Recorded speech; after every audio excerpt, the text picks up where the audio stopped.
Well, it's that time again. Outer Points Productions is about to go live with another Knockout Challenge match. Join me, Little Cheddar, and my guest live at the Varsity Club in Oshkosh, Wisconsin, as we will be delivering some of the best mediocre commentary in the business. Sit back, relax, and enjoy the match, and don't forget to jump in the chat and say hello. Please take the time to subscribe to our YouTube channel, hit that like button, and share it with all your friends. Thank you so much for tuning in. See you right after this word from our fabulous sponsors.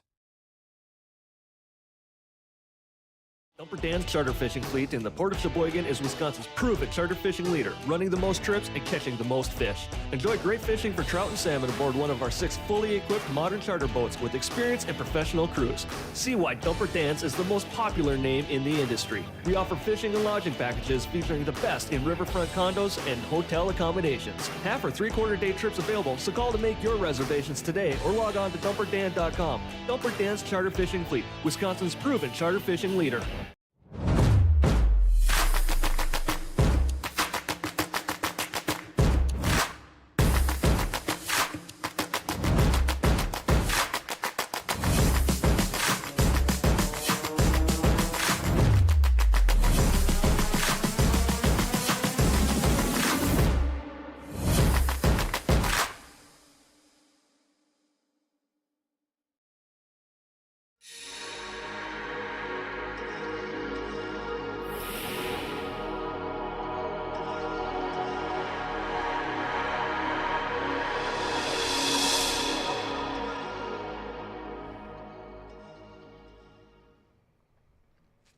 Hello, everyone, and welcome to Outer Points Productions. We're located inside the Varsity Club in Oshkosh, Wisconsin. This is the KO Challenge Series. We're in 2.1 right now. Well, you can't see that because I didn't fill up that screen there. You know what? Let me just do that real quick. Hang on a second. Hang on. That's not it. Never mind. Thank you, everybody, for tuning in. This is Dale Little Cheddar Lorenz. I am obviously here all by myself today. Beating the heat. It's nice and cool here in the booth, but I understand it's about 100 degrees outside, so glad to be here. So we have, at least I can pull up the flyer,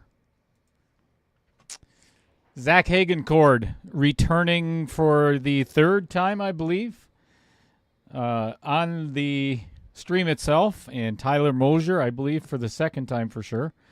But now they're playing against each other. 2.1, as I had mentioned, started out with 16 players, and we are down to, well, whoever wins this match is in the final 4. So we're down to 8 players. This is the first match of the final 8, or basically the quarterfinals. So thank you, everybody, for being here. I am going to go out there and get the players to lag. And we got a whole bunch of new stuff coming up today, so very excited.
All righty. Let's get this party started.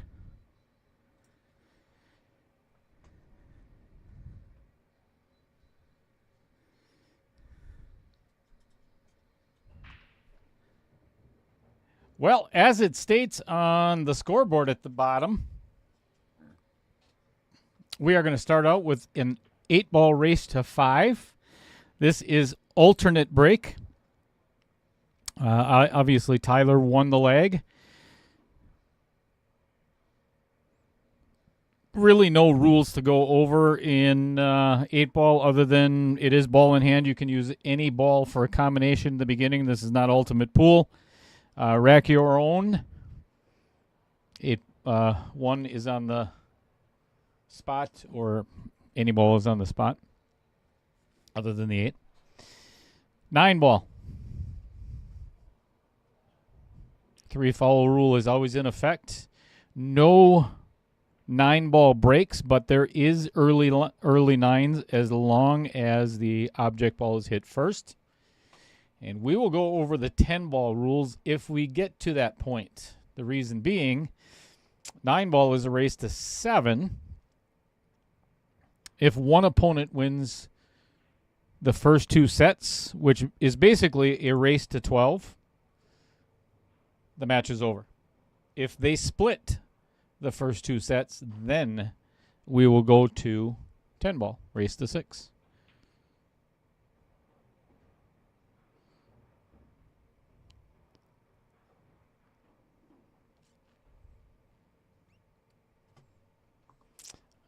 I am going to go to the overhead position here just for a second.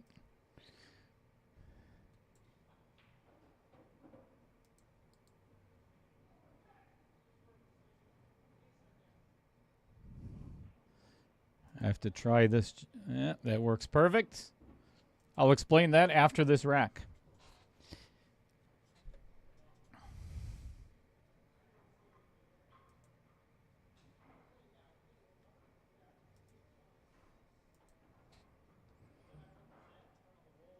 Uh-oh. Tyler has left himself pretty steep.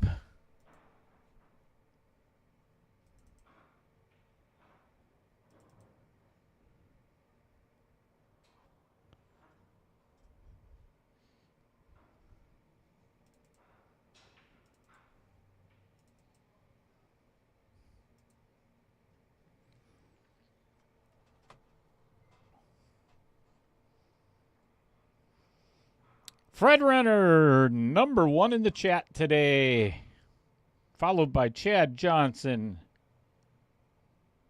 and then Pete Beshta, number 3. Kyle Vertel bringing up the rear. That's nothing really all that new. Jeff Sopa, you're very welcome. Thanks for being here.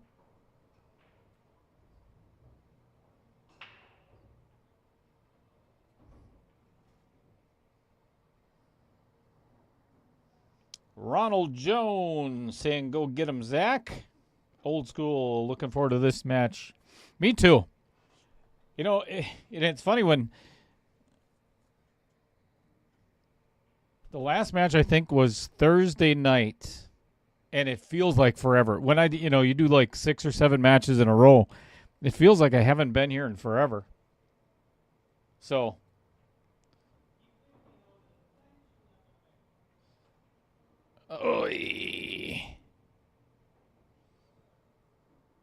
how you doing, JJ Mady? As well as Billiard Zone. Look like a BNR. How you doing, Dan Vogel? Adam Granatella.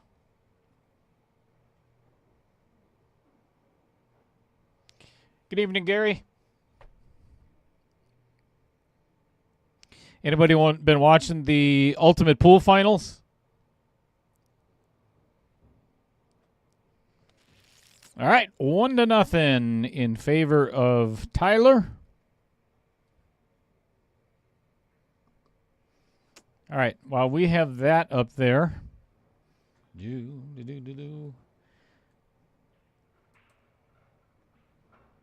Somebody remind me where that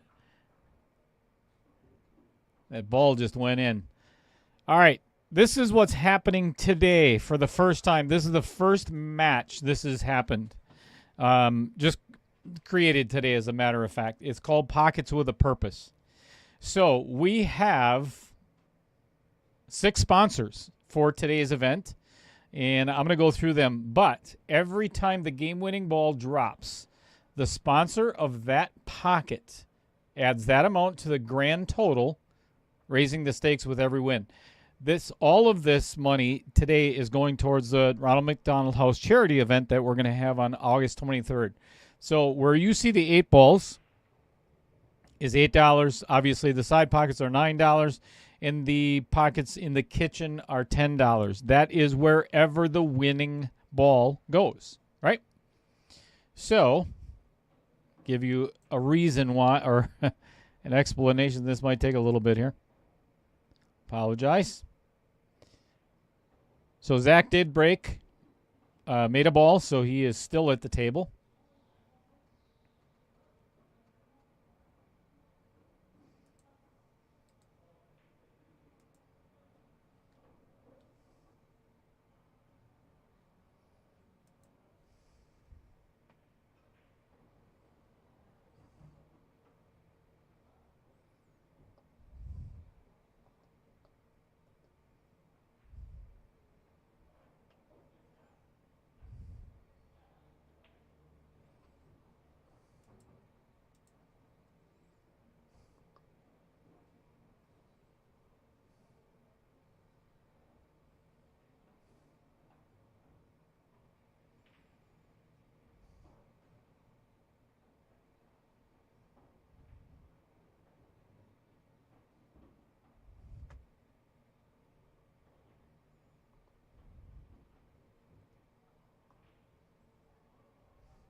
How you doing, Tom Jeffers?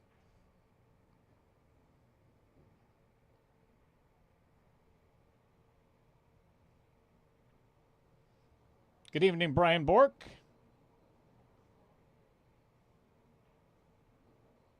Going with Tyler on this one. I think this is going to be a really good match.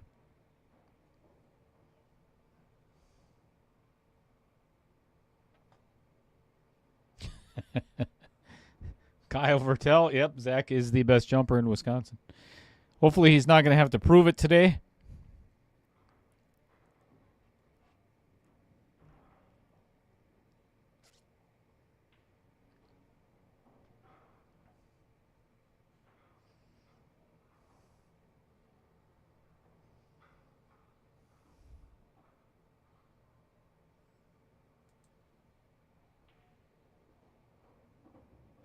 Uh-oh.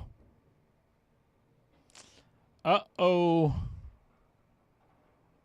right, while he is figuring this out, yeah, I don't think he's going to he's probably not going to spend a whole lot of time on this.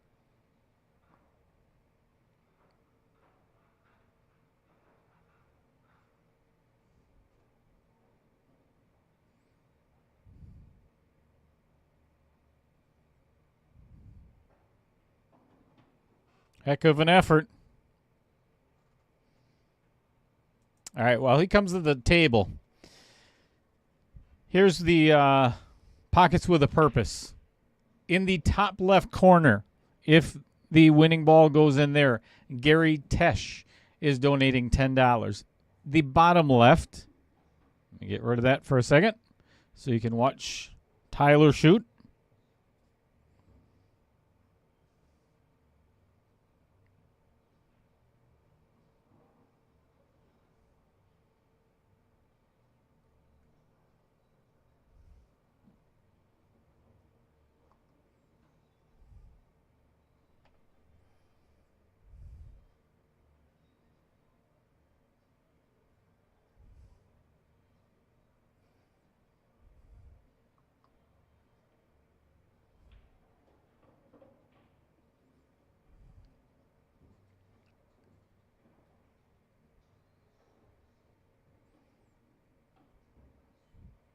That little nudge on the 8-ball, I don't think really helped Tyler that much.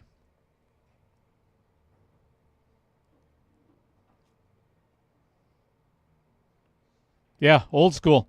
When I first got here this afternoon, I mean, the humidity in here was like stifling. Thank God for air conditioning.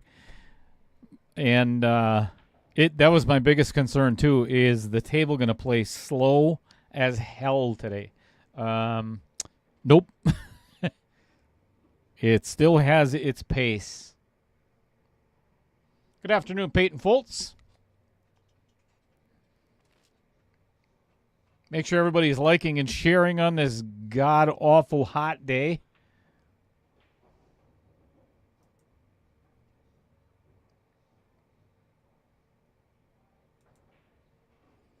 Uh-oh. And now Tyler hooked himself. Decided to give it back.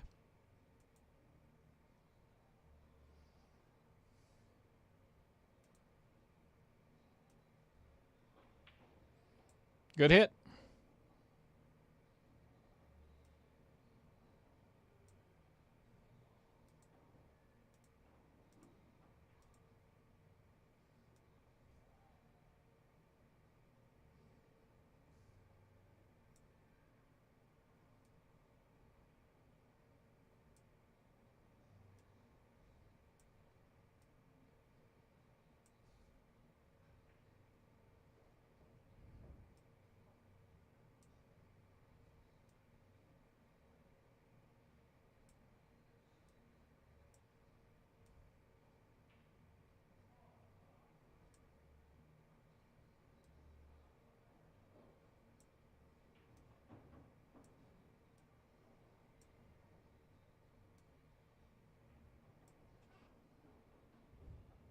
This is going to turn out perfect for the side pocket.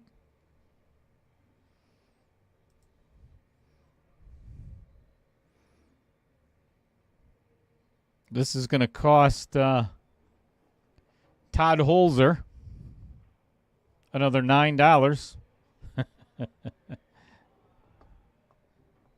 I'll put the reason why up there in just a second. All right, right there it is. So in the top left-hand corner, as you look at the table from the overhead view, Gary Tesh has sponsored that. That is a $10 ball. Every time it goes into the top left pocket, the winning ball, Gary Tesh is donating $10. Bottom left is Vincent Didio, of course, in his pocket, $10 as well. Dumper Dan has the top side pocket. Todd Holzer from On the Hill is the bottom side. Michael Taylor has the top right, and Jeremy West is the bottom right. So throughout this entire match, wherever that money ball, basically the game-winning ball, goes, we have a donor.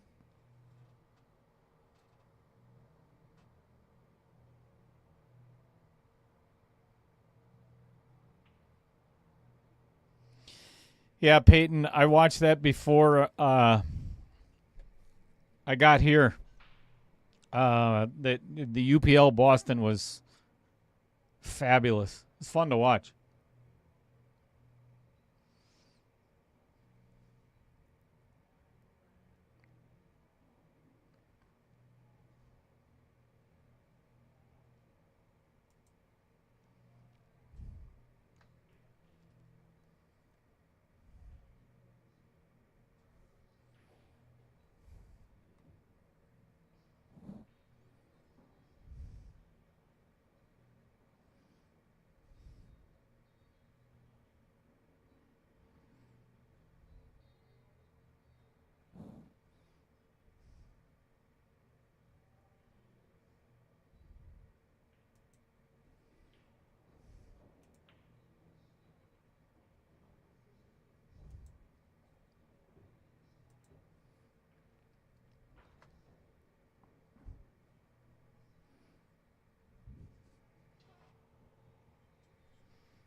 I really wanted to see. I love SVB, but I would have loved to have seen Skyler win that one.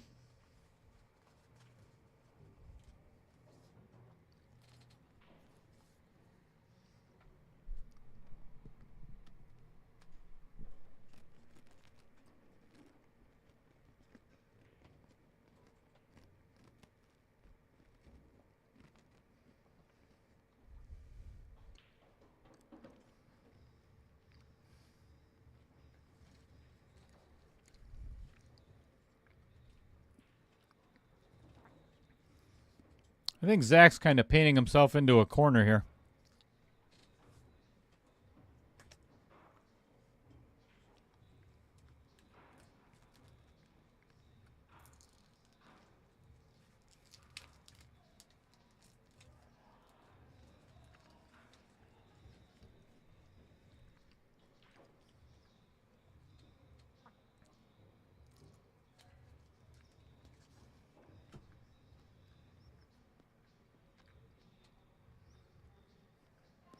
Probably not, Peyton.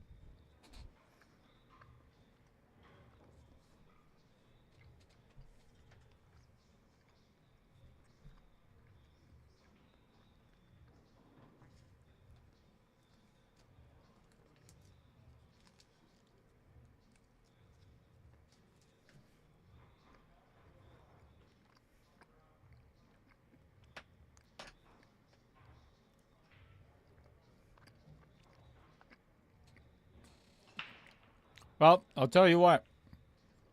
As good of a shot that was really a poor result. Bad. A lot of balls rolling right back in. Actually, worse than what it was. That was a good shot. Good combo.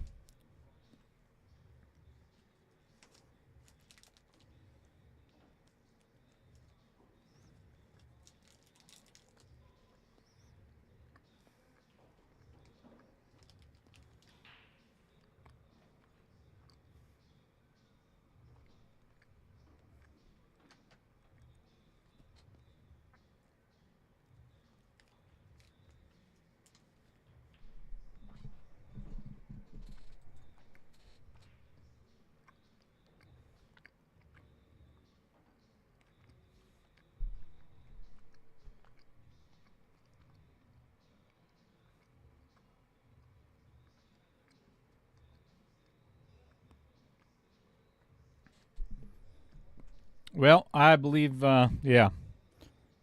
Tyler's just going to bat some balls around a little bit until Zach breaks them up for him.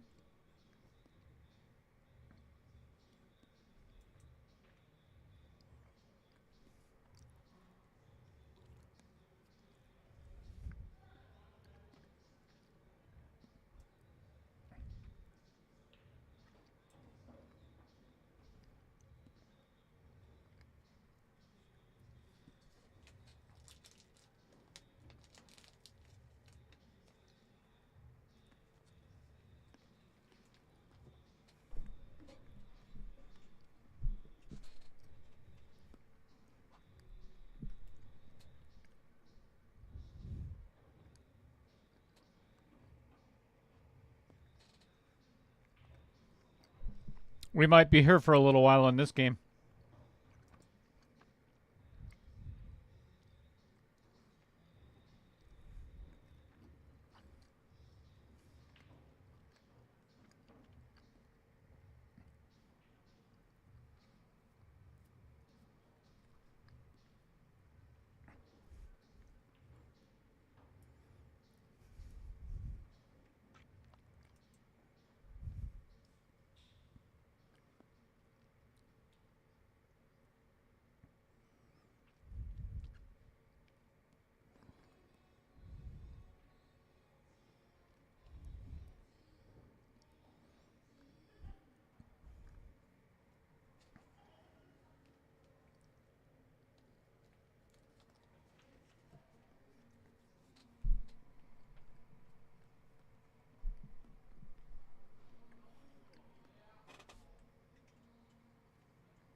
Great shot. Just another kind of a crap result, though. Not getting the best rolls. Making some good shots, but...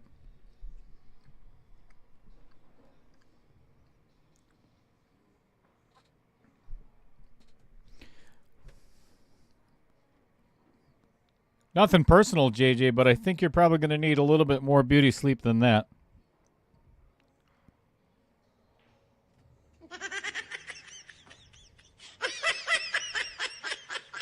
Right off the outer point.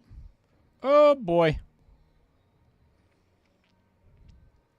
What a nice, fortunate little roll.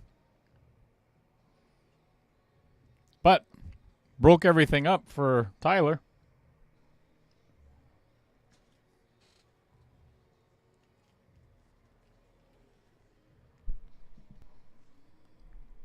JJ, did you actually get a new job, or is this just stemming from the last stream? All right. Best jumper in the world, from what I heard. Let's see what he's got.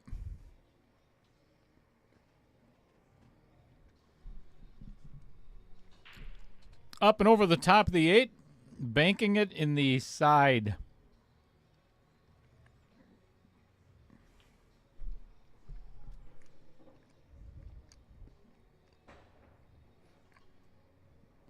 Good hit.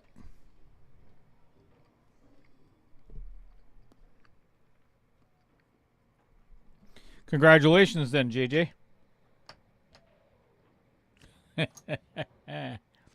Where did you get a new job at? You don't have to tell us if you don't want to.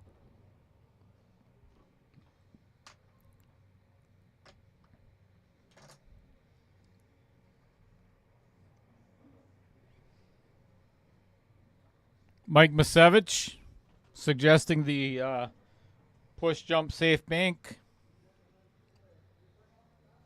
One of the easiest shots in pool.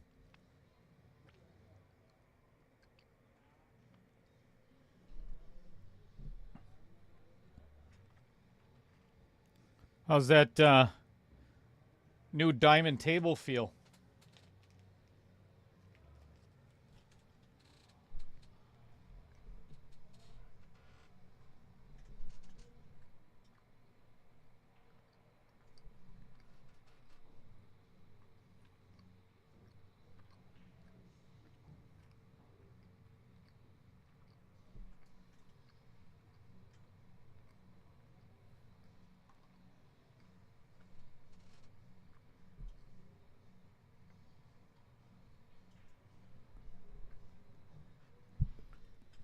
Well, did not hit that one with the amount of draw that he would have liked.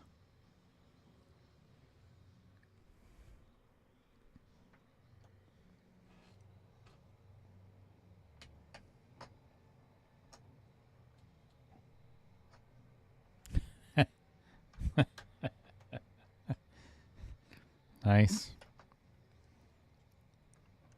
Who are the guys that set it up? Was it Matt Strong and Jeremy West?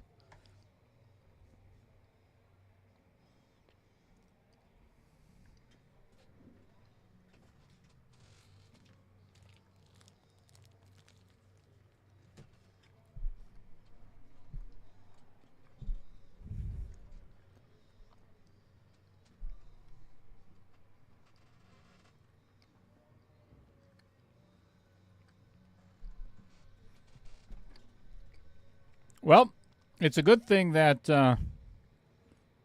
Zach is shooting this in the opposite side. Otherwise, Todd Holzer would think this thing is rigged.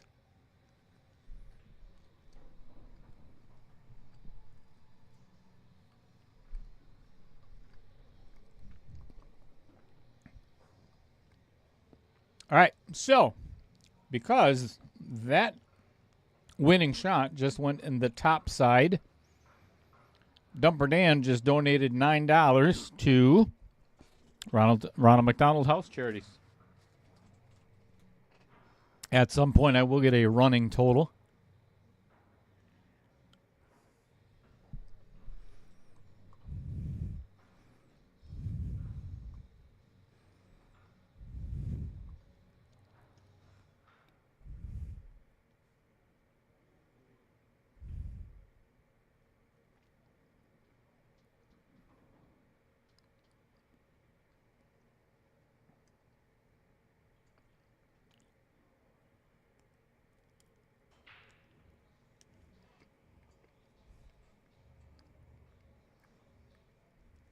All right, dry break from Zach Hagenkord. Suppose we should give him another point.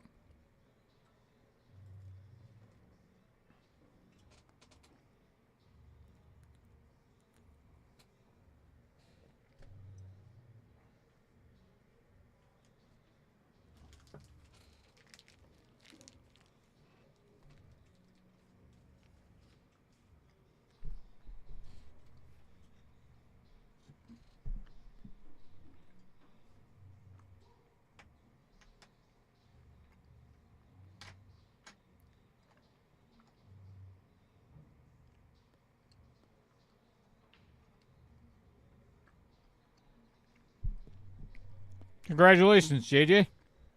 Fantastic.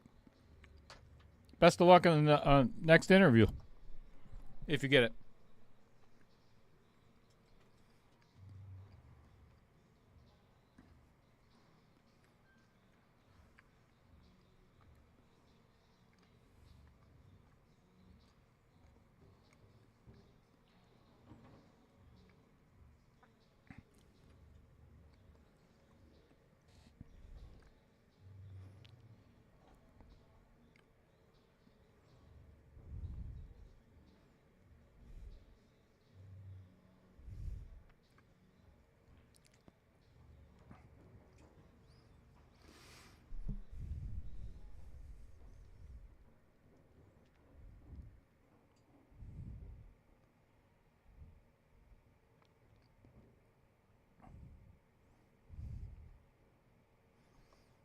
This looks like the perfect angle to play the 7 ball. Draw back to the 3.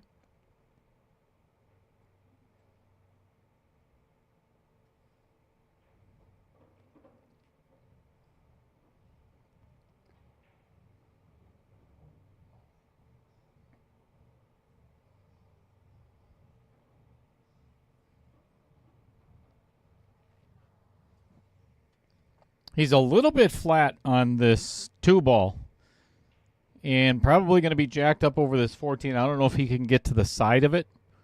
Yeah, he's jacked up on it. So that makes it a little bit more challenging. He's going to have to pull this back to play the 3 in the side.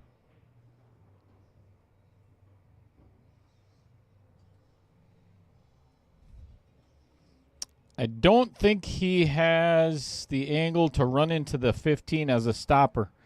So he's going to have to play this down and back, which brings a lot of balls into play.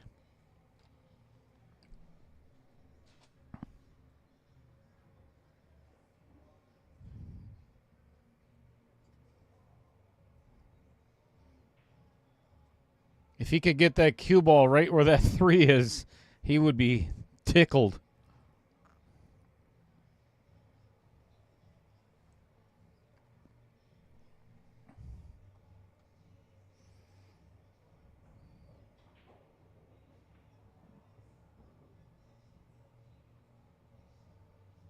All right, he's got a shot at it. It's all he needed.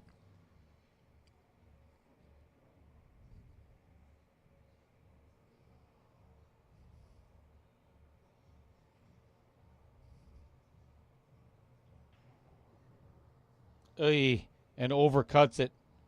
Oh, no. But I think he got away with it.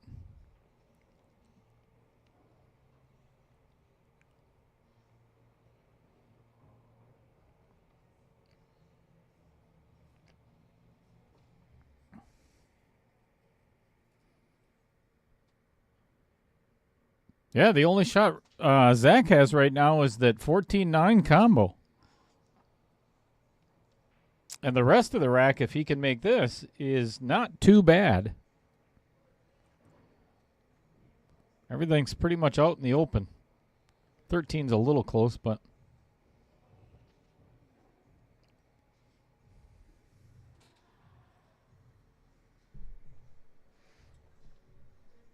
Yep. Another mistake by Tyler.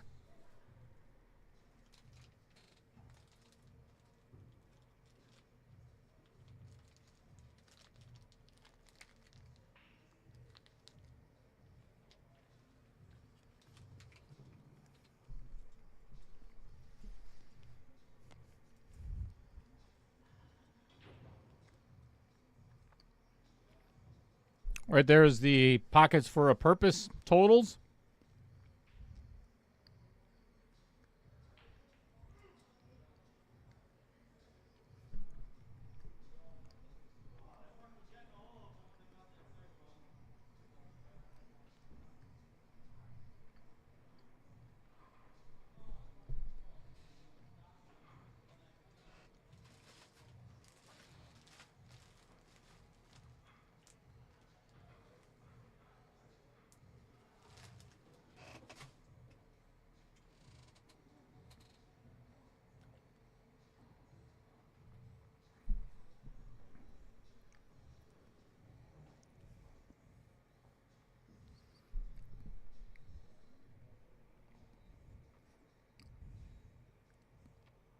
All right. Zach is going to have to find a way to get on this 11-12, which shouldn't be too bad. Play the 14 in the corner, 15 in the side, and then just float forward for one of the two. Shouldn't be too bad. Uh-oh. He's fine. Weird angle, though.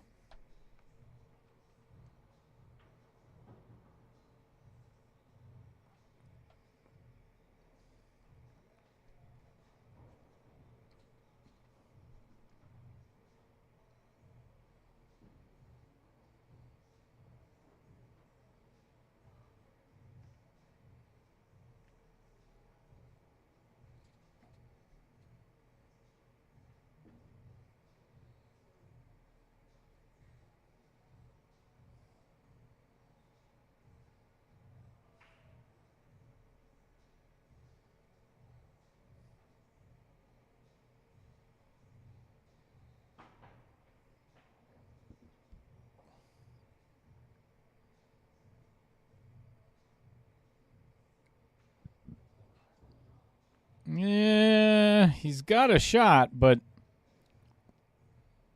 he did not leave himself easy at all.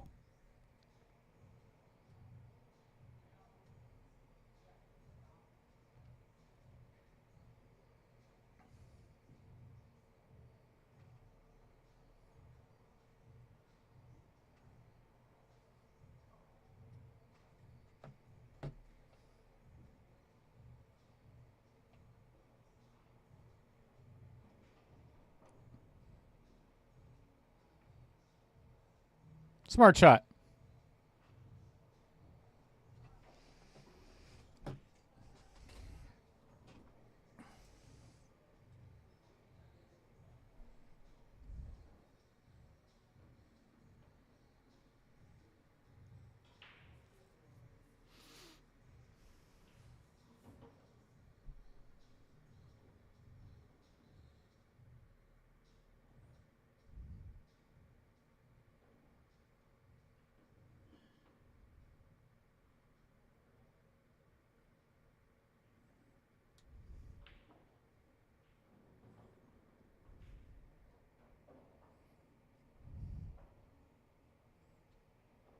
Great hit. That's a great hit by Tyler. And did not leave Zach with a gimme anywhere, although he could play safe. Good afternoon, Jeff Seidel.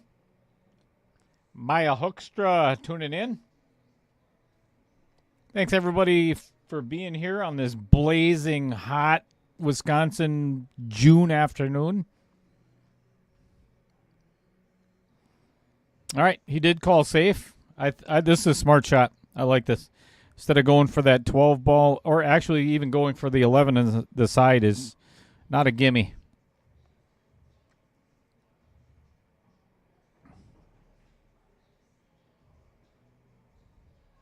I think he might have left Tyler with a piece of this 8 ball, though.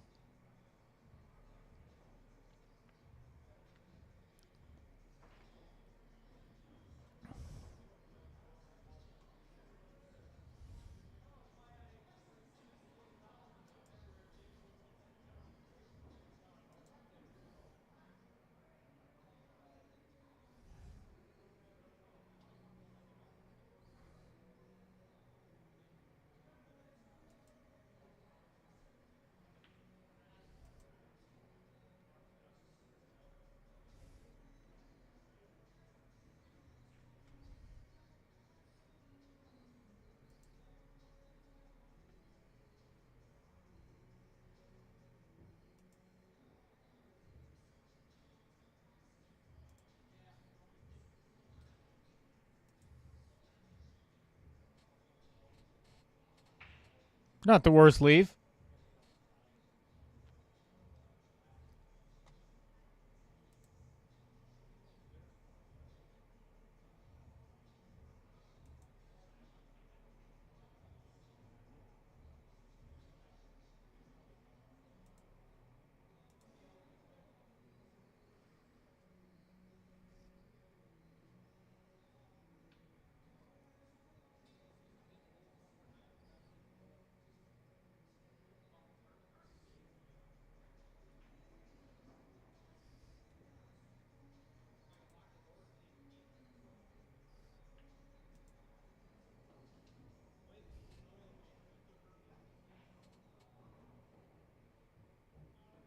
All right, Zach with an opportunity to take a 3-1 lead. Got a funky little angle on the 11 ball, but manageable with a little inside English.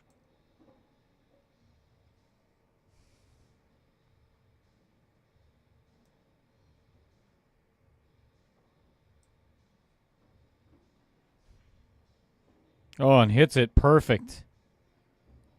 Could not have hit that any better. Nice shot.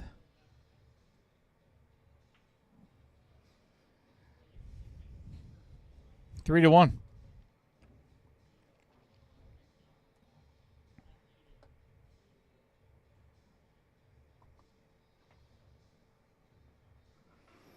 All right, so that 8 ball went in the upper left.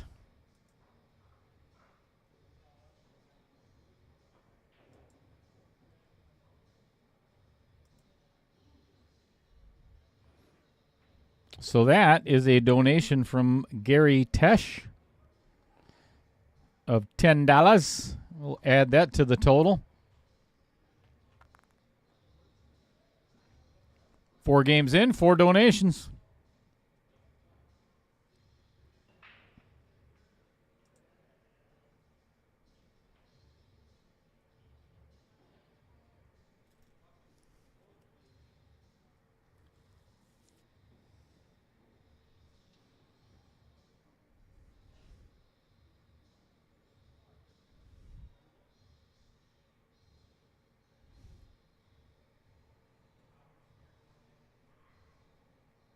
Hey, good afternoon, Amy Cools.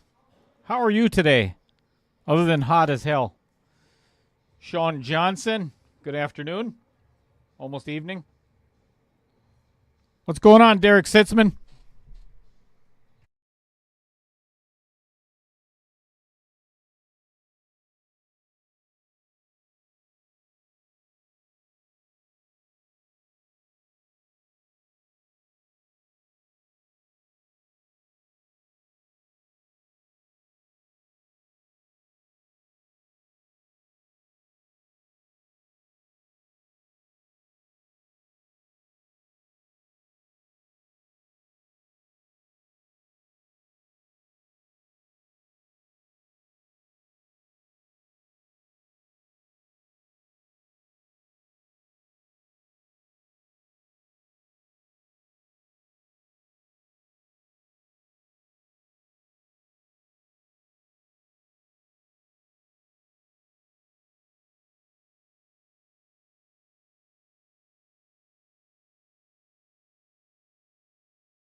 All right, sorry I had to mute the microphones just for a second.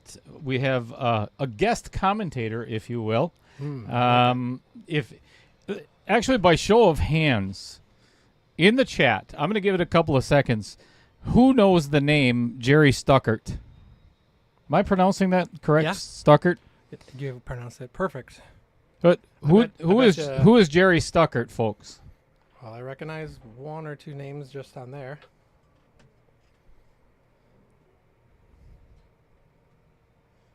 Trying to see who's in the chat over here. So right now the difficulty for Tyler is that 10 ball, and it just got a lot worse. What's going on, Derek Sitzman? Like it. Mark Bell. Never heard of him. Sounds good. Let's keep it going. Somebody out there's got to know the name Jerry Stuckert. Well, I think Patrick Carlson says nope. I'm the guy sitting in waiting for the... I just lost the hot seat over here. So now I have to wait on the other tournament that's going on. But I used to live in Green Bay, Wisconsin. And you just flew in from where yesterday? From Arizona. Uh-huh. I was one of the lucky ones who escaped Wisconsin. You actually feel like that after today? Isn't it pretty much the same as Arizona? This is gross. Not quite as, This is gross. It is. It was Sticky. It was 109 when I left Arizona, and I would take that every day over this sticky 94 and... Hey, you walk gross. outside, you can't even breathe. No. My humidity was 8%. Oof. Ooh. If you sweat, it disappears before it gets to your skin, so you just feel normal. Yep. Yeah, here you got to take 4 showers just before you take a shower. So, no. And after you get done, you got to take another one. I hate when you're sweating in the shower and you're like, gosh, I got to wash my arm again. It's Right. sweating over here. Right. So, well, welcome to the guys who don't know me. Well, we'll just put it up there. That way, if maybe you could put a face to the name. Is the It's camera not here? Chris Green right there. Not Chris. I'll try to block it. Does that work? Nope. So yeah, that doesn't work. Hi, guys. So, Jerry, give our viewers a little bit of introduction as Yeah. to who you are, please. Yep. So, thank you. I appreciate being in here. We talk a lot online. I grew up in Green Bay, went to Southwest High School, and moved away after going to UWM, playing a little pool there. There were some good players that came out of UWM. That, if you ever been to that, I don't know what they call that pool hall, the Union or something like that now, but they have like 20-some gold crowns, so the old school ones, but played some there and then escaped. So I've been running BCA leagues, tournaments for a number of years. I ran some tournaments. I don't know if this is a good or a bad thing, but I ran some tournaments with Dr. Poole way back in like 2000, 2002, in that range.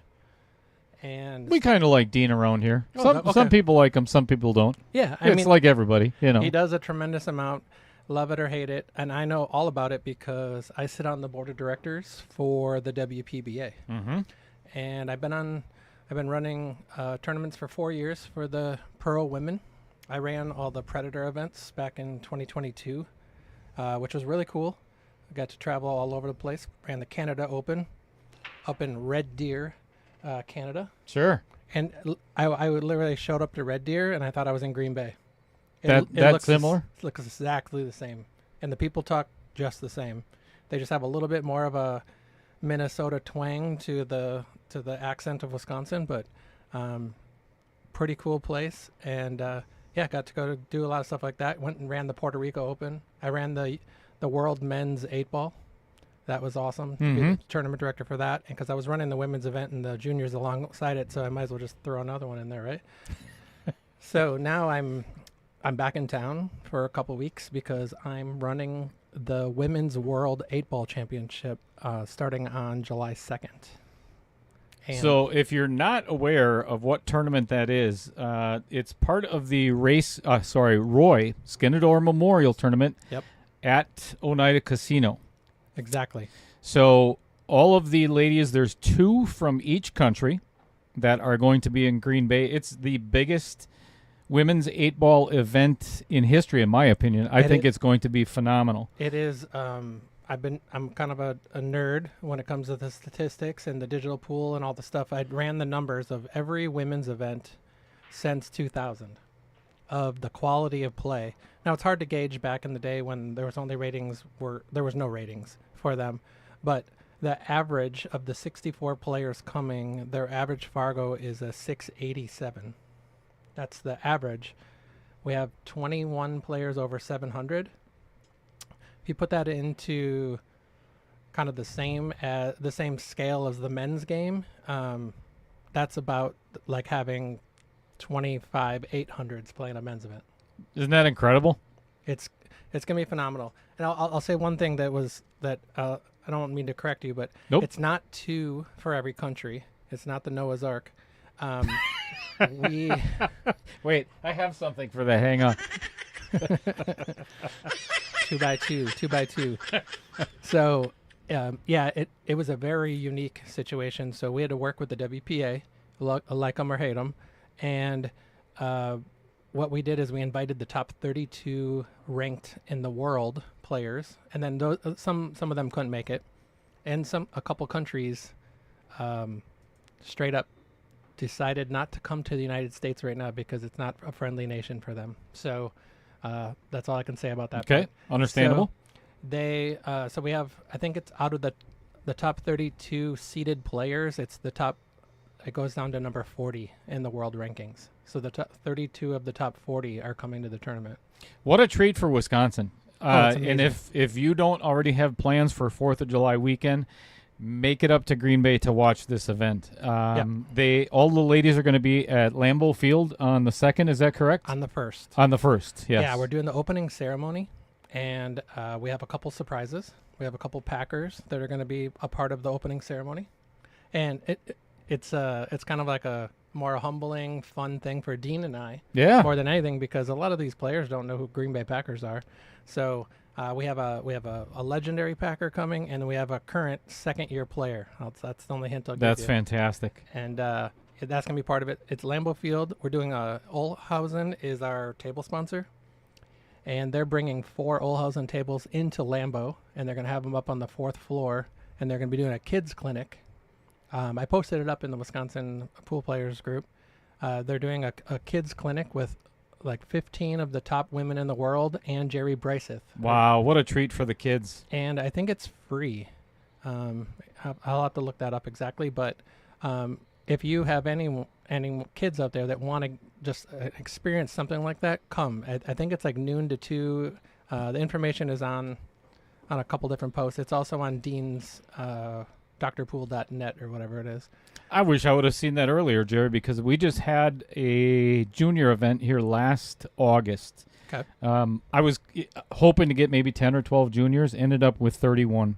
Wow. First ever junior tournament here at That's huge. Varsity Club, and it was huge, and Wow. it was very successful. So that would have been awesome. I Yeah. wish I would have known that ahead of time. Yeah. We're kind of late, but that's okay. Well, I think there's some even juniors that are coming. So after our tournament, although we have four technical juniors, 18 and under, in the World Championship, That's awesome. and including Savannah Easton and Sophia Mast.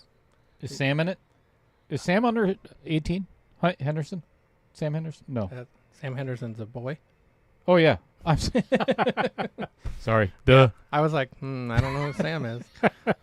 Got to keep this guy in line over here. Oh, yeah. We have Jordan Helfrey. Sure. If you haven't met her yet, she's 13 years old. She has got probably one of the best stories I've heard. Just picture this, because we've all been playing pool. Everyone who's watching this is some sort of pool degenerate, right? Like us. Yep.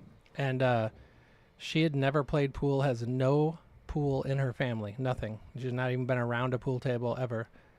In 2020, COVID hits. She's 9 years old. And in the middle of COVID, 2 months in, they had a flood at their house. And this is her mom telling me the story, all of her toys got wet. So she had nothing else. They had to go stay with a relative, I think it was a grandma or an aunt, who had a pool table. And she just went on YouTube and all by herself for like a year just played on that table by herself, watching YouTube videos on how to play. And That's incredible. she's like a 600 now. She's like a 589 or 590 or something like that. At 9 years old. And now she's 13. But Wow. she started That's impressive. on her own with zero things. And now she's I think her coach is Dave Matlock.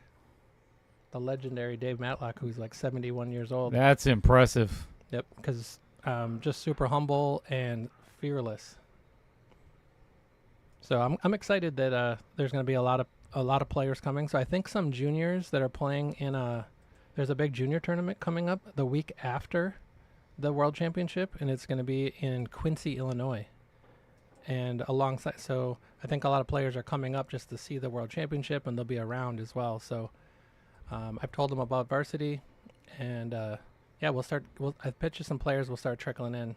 Very exciting. Good to hear. Yeah, it's pretty cool. I saw someone posted about will it be streamed at Lambeau. What we're working on is we're going to try to go live on the WPBA Facebook page for the opening ceremony. We're going to have all the players come out of the tunnel with their country flag represented. That's fabulous. It's like the Olympics. That's what we're going for. We're not hundreds of thousands of fans will be in the stands. Like tens of people, but it'll be us. It'll be all the players and a couple Packers, and we're trying to ring in a couple more Packers. So if you guys know a Packer or are a Packer listening to the show, please come. We can fit you in. So it's going to be cool, and then a big dinner and all the stuff up there, and then we kick off July 2nd. Noon is the first match on July 2nd. We play 64 players down for 2.5 days, and we get down to the final 16 on July 4th at around 5 p.m. And then we're shuttling all the players and the sponsors down to Titletown Brewery, and we're gonna do a rooftop party for the 4th of July fireworks. Can't beat that. No, and there's like, I forget what the number is, but there's like 20 Americans in the tournament, which is phenomenal, because they've been all the WPBA partnered up with WPA, and all of our events are ranking events now. So we got players that are coming out of woodwork, and the game has been revitalized.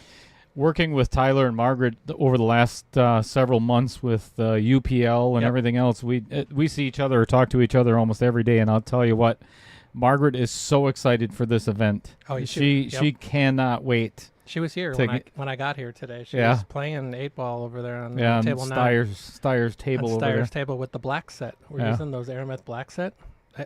I wasn't sure about them at first. If you guys haven't seen it, but it's like the stripes you're seeing on the screen right now, but instead of white, they're black. They look badass. I think they do too. They're like, whoa, this is a tough game. Yeah, they look pretty sick. Yeah, I think it's a great addition, and we're gonna have those there, and we're gonna be selling that set or the sets from the World Championship after it. Really? Yeah. So I haven't got the final price on it yet, but let me know. I think I'd really love to have one for the stream table. Okay, I think it would be fabulous. I think we have 12 sets, and we're playing on 8 tables. So when it whittles down. So on July 5th, if you haven't bought tickets yet, you can go to WPBA.com, and there's ticket link on there. And we're at Oneida, and I want to talk about Roy and that whole scenario and how that came about. But you have to get your tickets on there, because on the 5th, we're going to single elimination. It'll be a final 16. Sure. So we're just going to play like 2 rounds. We're going to play 4 tables, and then we'll be down to just the quarterfinals on 2 tables next to each other. We are live streaming that. We're going to live stream 4 tables for the entire event. So now, correct me if I'm wrong. Matt Apple is doing 4 tables, or not anymore. Not anymore. Okay. So that was the idea. Lonnie Fox Raymond doing one of them? Good. X-Pool. X-Pool. If you're familiar with X-Pool, Texas. Kentucky. Yep. X-Pool is rail yard billiards. Yep. If you're familiar with that, they run a phenomenal system. We contracted with them. Lonnie Fox Raymond is now part of the X-Pool community. They're the ones who just streamed the big Fedor Shane match. Yes. So they're coming in. They're going to stream 4 tables, 2 like main arena tables with commentary and such, and then 2 other tables that are just going to be static cameras. Just so there's additional, but everything will be free on YouTube. I don't mean to cut you off, No. Jerry. Yep. We do have a match going on. Just What? I see it's 4-1. I just didn't want our viewers to think that we're ignoring the players here. So Nope. yes, it is 4-1. Tyler needs obviously these 2 balls to keep the 8-ball set going, There and you it go. looks like that's going to happen. So tell me about that. So there's going to do an 8-ball set and a... So when I first I started see. out, Jerry, doing the KO challenge, it was we'd spin the wheel. I have a wheel of destiny over there. Sure, I saw it. 8-ball, 9-ball, 10-ball. And a lot of the races got very long. Okay. 5 hours, 6 hours, 7.5 hours. Yeah. So 2 friends of mine in Sheboygan came up with an idea of what we're currently doing. Yeah. Which is 8-ball, 9-ball, 10-ball, all in the same match. So they're guaranteed a race to 12. Gotcha. This is alternate break. Yep. We start out with a race to 5 8-ball. Yep. Actually, let me score that quick. Then we go to a race to 7 9-ball. If one player wins the first 2 sets, the match is over. It's over. Yep. If they split the first 2 sets, we go to a race to 6 10-ball. Love it. If that goes to Hill 5-5. You flip a coin and start all over? Is that Nope. Oh, okay. We actually had it happen for the very first time on the stream on Thursday afternoon. We go to a shootout. Just like CSI, where each player gets 3 spot shots on the 10-ball. Wow. I go out to the table. I have a co-commentator that handles the scoring. Yep.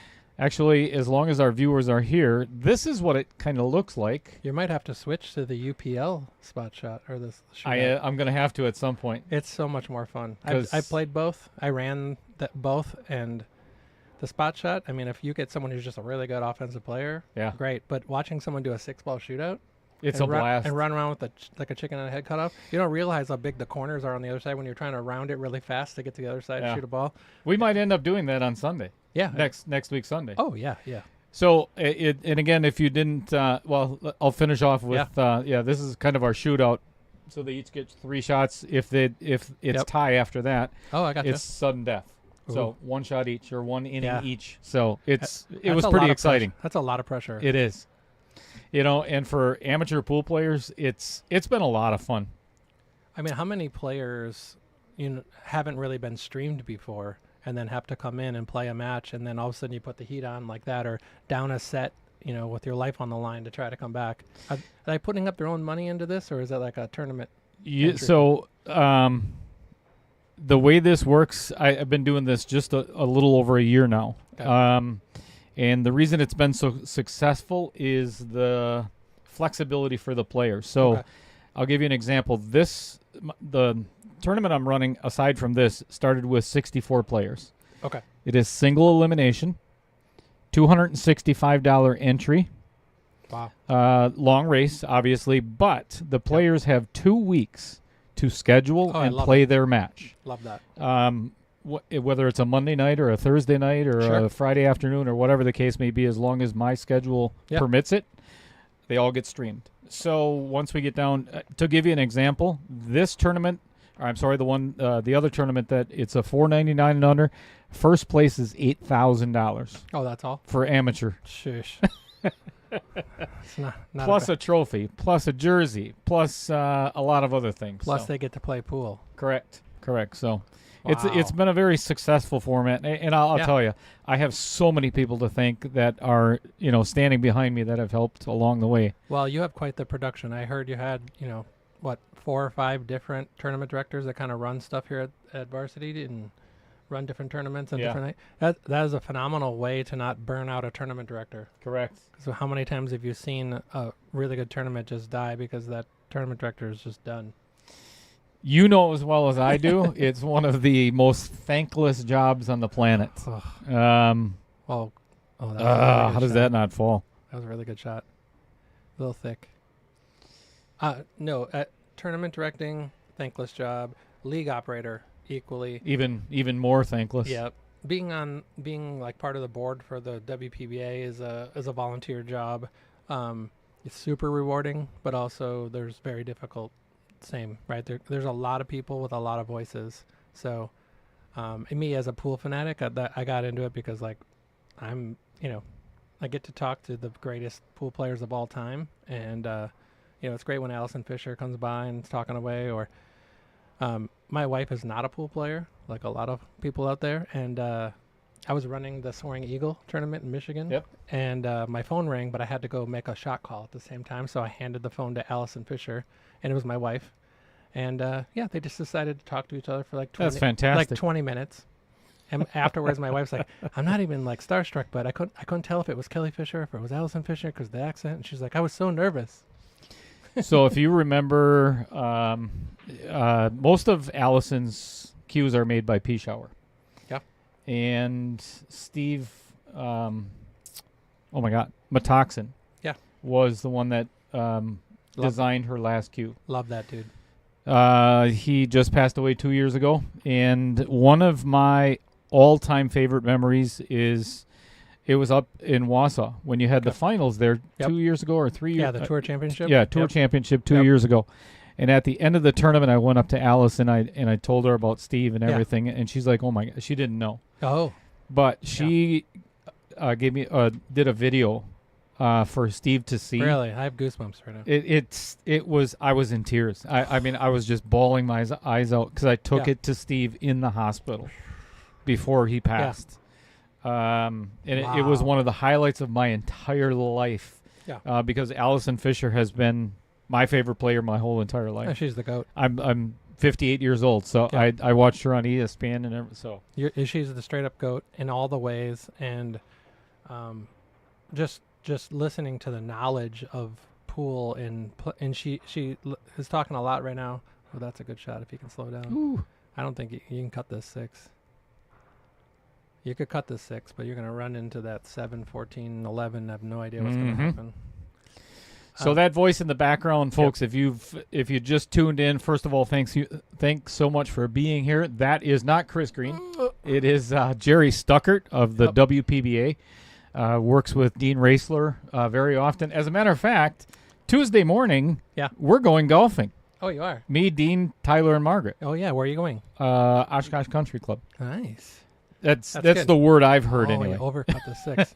Oh, good. I mean, hopefully the weather cooperates because it's supposed to drop a little bit. It's supposed to be like in the 70s, but like 80% chance of showers, so you don't know what you're going to get here. Sure. But I haven't really seen rain in a while, so that's kind of cool for me. So again, if you're just tuning in, Jerry is going to be the tournament director. Well, he has with the WPBA for quite some time, but is going to be handling the championships, the 8-ball championships, ladies, starting June 1st up in Green Bay. So June 1st is the opening ceremony. June 2nd, first play. But alongside it, if you haven't signed up for it yet, we have the Roy Skenador Memorial, and this is something we've been talking about for like 3 years while Roy was still with us, and he's a prominent part of the Oneida tribe for many, many years. Worked with Oneida, at Oneida for a long time. You guys probably all know Ray and Barry, and we as soon as we approached them and the WPA said, "Hey, we're gonna let you guys run a world championship," both Dean and I were like, "We got to talk to Oneida. We got to talk to Ray. We got to see if we can make this happen." And they were, I think they voted unanimously, their entire board, which is not an easy task because they're not pool players. Ooh. He's going to be jumping. So it's a $20,000 added guarantee. That's incredible. And last I looked, there was less than 100 players signed up for 3 divisions. Wow. So go get signed up. Man, I wish I was going to be around. I think everyone who thinks that that's a good weekend to go to the lake is making a mistake. I think you're right. When you want to, great shot. That's fantastic. Oh, can you follow it up? Not much of a lead, but he's still at the table. So well, this is really tough too because he can make this 14, but because he's on the rail, he can't put any English on it. Scratch off the 3 in the side. The 3 is huge. Hopefully he can get a little forward run on it. 3 years ago, before Roy passed away, he went on the honor flight from. We used to do the. Oh my goodness! That's a set winner. That was a fabulous shot. He came with it. Yep, Zach is definitely going to take set number 1. There we go. All right, did they take a little break? Or they just Nope. Think he's legging already. Yeah, I think Tyler's ready to go. All right, so we're going to play a race to 7-9 ball. Love that. One of the things that, Roy went. Brian Hollenbeck and I previously worked together on our previous stream, and we did the veterans tournament every year. Okay. And Roy came, after the honor flight, Roy passed away about a month later. So Ray came in and gave a speech at the veterans tournament. I asked him to meet It was actually here at Varsity Club, and it was over at the Roxy, right across the street. Across the street, And Ray just did, the most tear-filled it just because Roy is such an incredible Yep. character in the pool community. Oh my gosh, yeah. So after he had passed, or he said before he had passed, the honor flight that we sent him on from the Veterans Tournament was the best day of his entire life. Really? You talk about the hair standing up on the back of my neck, and it was just a joy to be a part of. Oh, I mean, the whole family has been rooted in pool, and there's a quote on actually his obituary that I just read from Willie Munson, and I'd have to find the exact quote, but the bead man. He nicknamed him as one of the greatest Native American players of all time. And I only got to play Roy a few times in his later years, but phenomenal family, and we're really, really excited to partner with Oneida to really honor and have this be the memorial tournament. So, and we have signed a multi-year deal with the World Championship. Oh, that's fantastic! But we haven't signed it with Oneida for all the years yet because they want to see how many people come out. So we really need people to come and play in this tournament. And what does that tell you, folks? Do you want to have it again? Like, we just come out and play. There's 8-ball, 9-ball, and 10-ball, all on bar tables, right alongside the best players in the world. Can't beat it. If you haven't signed up already, actually, there's a couple of guys that had in the chat. Yep.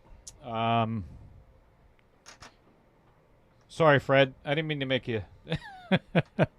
You know, that was it. It was one of the days that I mean, I bawled my eyes out with Ray up there talking about his dad. I cried and I cried and I cried. Yep. So good tears though. No, really good. Tyler, he knew he missed it as soon as he hit it too. He had some body movement on that. When Metoxin when he was sick, he came to Vegas when I was running the Las Vegas Open. I was running the pro event, and he sent me a text, and he saw me up on the stage monitoring all the stuff, whatever, and he's like, I'm sitting over here on this one side. So he came and sat and watched some of the pros, and I just got to go and sit with him and just, just be with him on that time, and that was pretty cool. And that's all Steve needed when, we had a lot of heart-to-heart talks in his hospital room, and he knew the time was coming. Sure. So to give him that, is such a treat. I felt not honored, just for him, honored. for you as well. Yeah, and we talk about it now because I'm going to Peach Hour tomorrow. I've been shipping stuff to Peach Hour so that I can, because I live in Arizona now, so I've been shipping them stuff that I'm going to use for the tournament. So I delivered I had 9 TVs delivered to them that we're using. We're building arena around the table. That's awesome. And there's a pool player you guys might know who's actually building the table for us. He used to I think he used to be a roommate of Mason's. Do you know roommate? Do you know who Josh Jolis Josh Jolis is doing it? That's fantastic. He's played in as a matter of fact, he just got done playing with Mason in the Scotch doubles tournament that I just ran. That's what I heard. So I had reached out I wanted to build a wood arena, like a 3-sided TV wall. Sure. To build it, whatever. But I wanted a Wisconsin builder to make it. And you picked the right guy. Yeah, and I had kind of looked around a little bit, and I wanted someone who was super attention to detail. So we talked a little bit. I gave him some like chicken scratching, diagrams of what I had thought. Mm-hmm. He gave me an estimate within a couple hours, like down to every single bolt and every washer and every finishing touch. That's Josh for you. And I was like, wow, okay. So I pitched that to my board, and it was a no-brainer. So he has built it, and it's going to be shown at the first World Championship. That's fabulous. What's going on, Scuba Steve? So these two guys played before, Tyler and Zach? They have.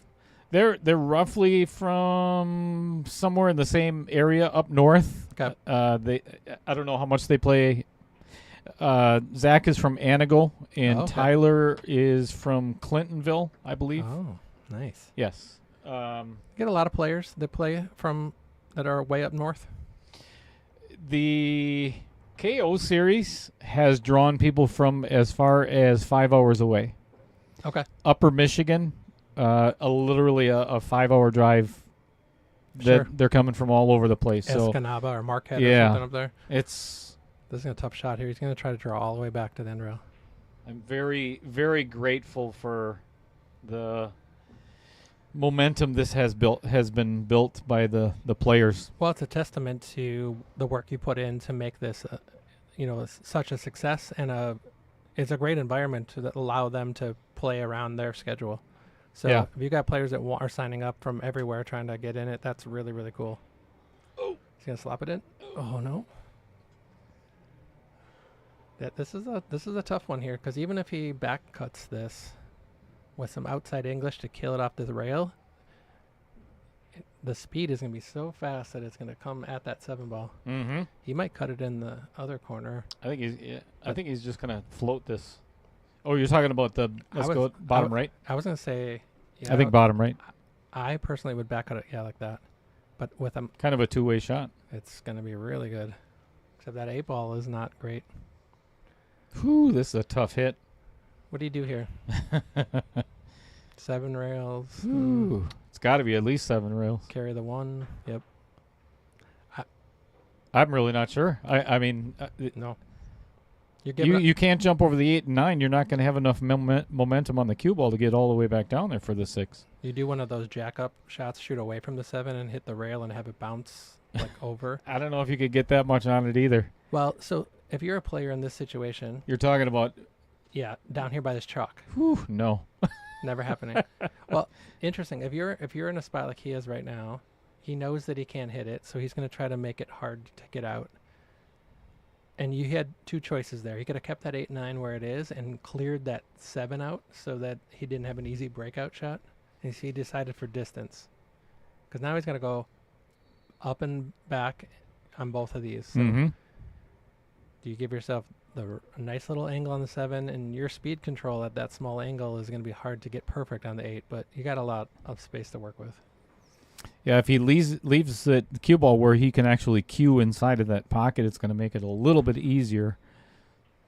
Oh, That might be it's okay. is a little bit of an angle, not a ton though.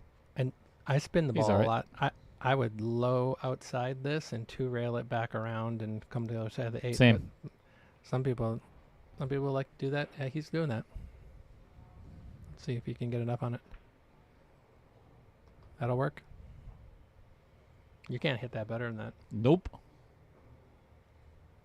So then you get to see the difference in players. Some people just hit this with a high ball and come on one side or the other. Some people like to dig on the same one here and go like 3 rails, low left. I think and it's around. just a straight follow shot. Oh, he's doing that 3 rail. Yeah, either way. I noticed that he spins the ball pretty often. He likes to put a little English on it. I do the same thing. So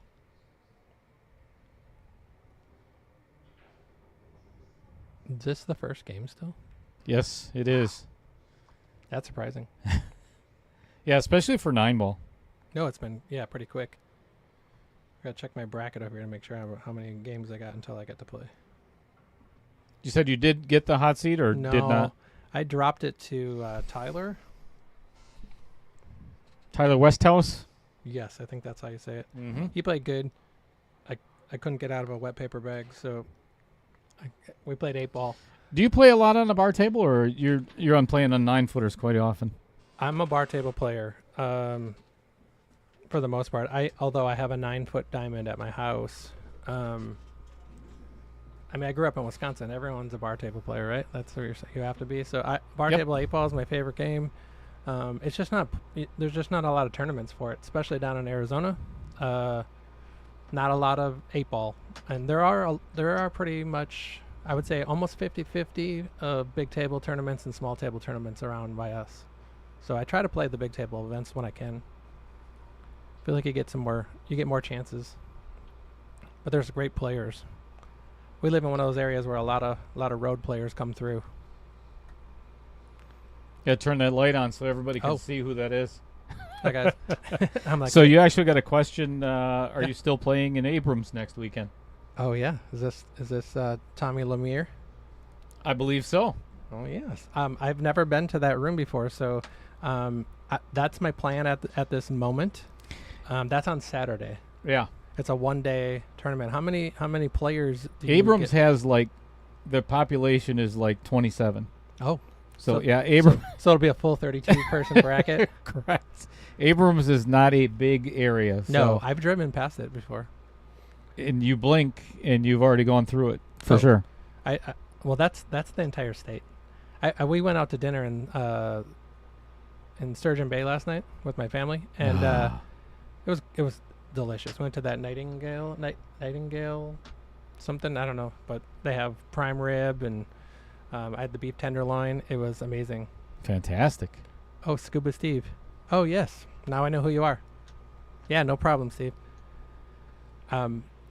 Scuba Steve had commented in there about feedback on one of his shots today, and it's not saying anything bad. It's just something that I used to do, and he was shooting a jump shot, but one where he had to get up and down pretty quick. Mm-hmm. And he does the same thing that a lot of players do. Is you're lining it up, and you're about to shoot, you rock back like an inch.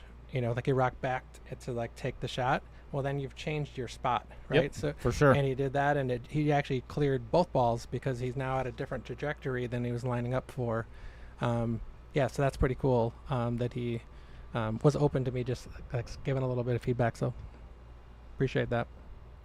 Look forward to meeting 21 players. Okay. Wow, that's pretty good. Abrams, is that on Valley Tables, Tommy? I'm assuming. I don't know if I think so. They have. They haven't heard about the diamond table up there yet. It's how far is Abrams from Green Bay? 20 minutes.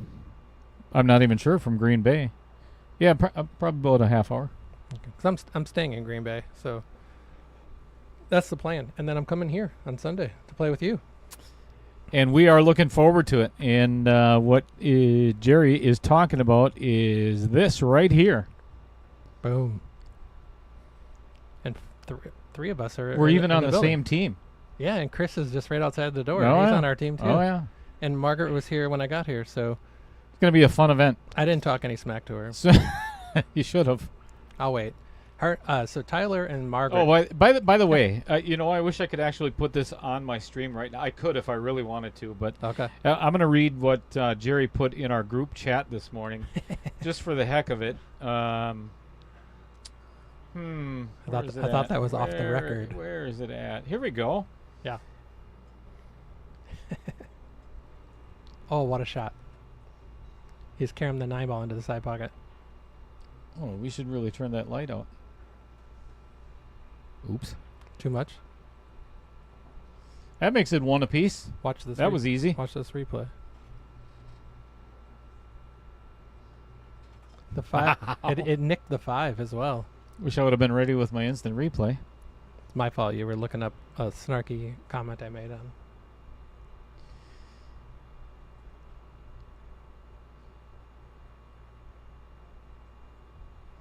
Yeah, this is one of those comments that people really aren't going to understand unless I think they physically see it. But this is from this morning. Good morning, gentlemen and lady. This group was created to make sure we are all on the same page or 100% committed to playing in the exhibition next Sunday. I'll skip over all of that. And, of course, everybody knows Rich Stadler of Billet Spin, one of my sponsors. Rich writes, I was born for this moment. Every choice, every breath was meant to lead me to here. Children generations from now will sing of what we accomplish here. Statues will be built. Thank you all for making the climax of my existence possible. All right, so tune in, Roger Pregler. I thought ketchup did that for you. So if you've ever seen, Rich's. Anyway. Yep. So I write to Jerry, or I tag Jerry. If you've ever wondered why my stream is so successful, it's because of the people in this group chat. They are also the reason I will spend my later years in an insane asylum. That's a true story. Here's Jerry's response. Ha! Awesome. Nice work, team. It's not easy raising an adult male like Dale, but together you've gotten him to this point. So thanks so much, Jerry. You're welcome. It's a team. It's really it's that whole village thing they talk about. It takes a village to raise an idiot? Hey. I don't know. I don't think that's really how it goes, but I think we could use that. Every village has one. Is that how it works? Yes. I just saw a fist bump on table 22, so that might mean something has happened. So I got to. You may have to leave us. I thought they were playing to. Oh, yes. Ryan just won. All right. So We're jumping again. So I'm going to have to bounce out. I have to go play Ryan. Somebody. Yep. Looks Ryan like Beam. you are up. Ryan Bame. Excellent. I played him once already today. Oh, he jumps the 3-6 combo. Are you kidding me? Well, I'm going to go make fast work in my match. I'll try to come back in here. But really good to meet so many people. And I watch a lot from Arizona, and I make some comments from here and there. But I don't know a lot of the Wisconsin players because I didn't really even start playing pool until I went to UW Milwaukee. So, and then I played it like at the old K&K in Green Bay back. Heck yeah. Back when I think there's still cigarette smoke floating around in that room. So that was... Yeah, time. So I appreciate it so much. Thanks for tuning. Thanks for joining me in the booth for a while. I tuned in. Thanks, guys. All right. See ya. Appreciate you.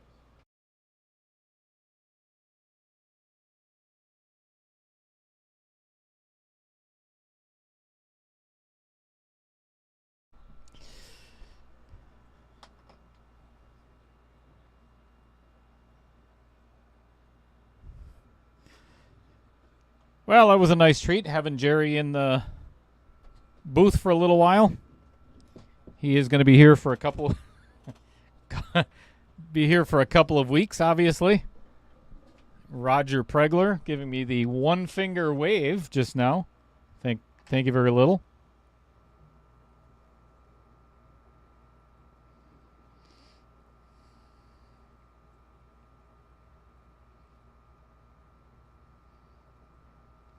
He is, Fred. Yeah, if you've never met Jerry, he and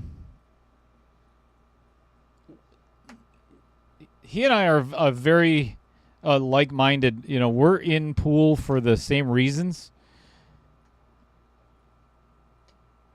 Because we love the game and love to give back in any way possible. I think he's just probably a nicer guy than I am.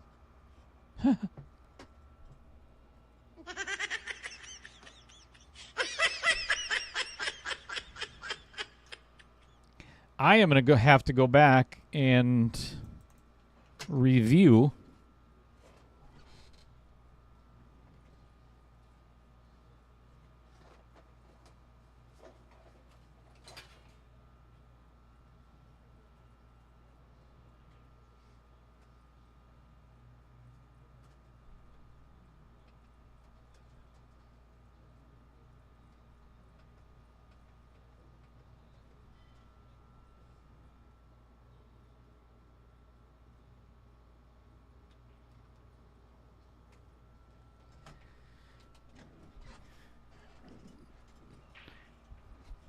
Never a good thing when your wireless rechargeable mouse dies.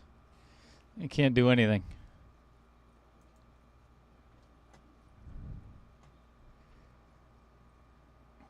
So unfortunately, been doing so much talking that I forgot to keep track of our pockets for a purpose. So I'm going to have to go back at some point and figure all that out. That's a shame.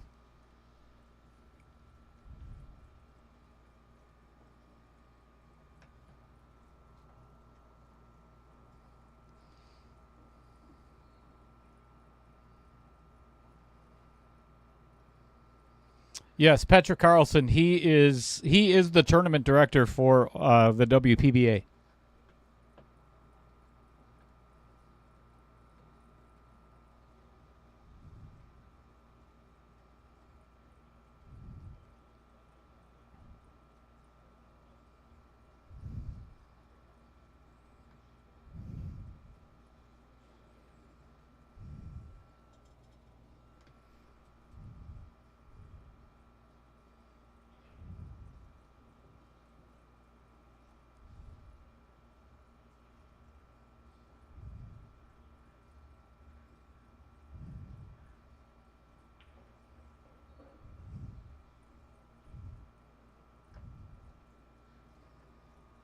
I believe I missed... Oh, thank you, Derek.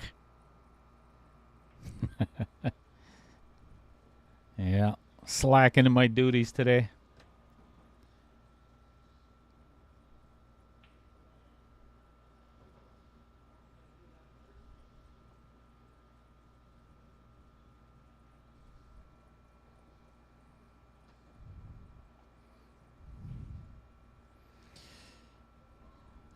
Looks like Tyler has decided to leave Zach with another jump shot. Probably not the best idea, given that somebody else told me one time that he's the best jumper in Wisconsin.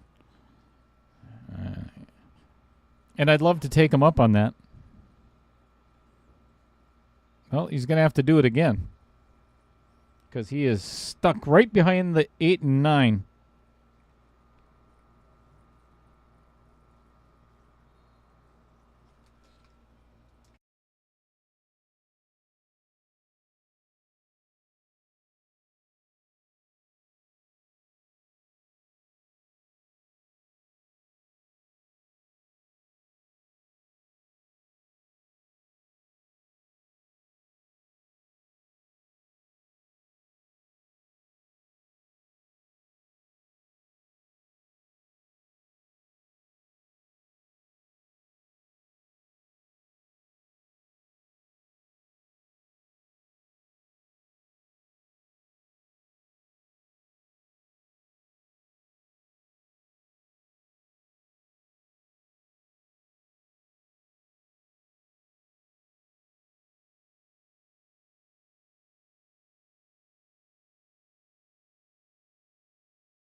JJ, I think that is a fabulous idea.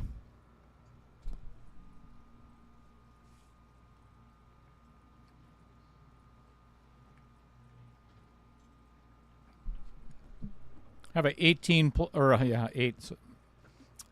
player jump tournament, or 10.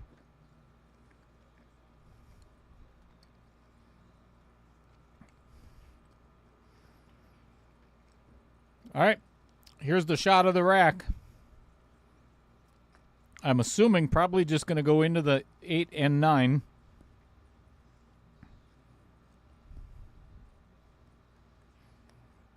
Yep. Does have a shot, but not the easiest.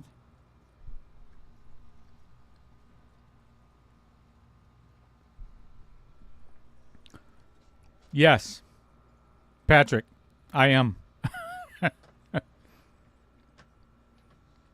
All of us guys that are a little bit lower to the ground, I think, are better jumpers. But I would take anybody on in jump shots. Yes, I would.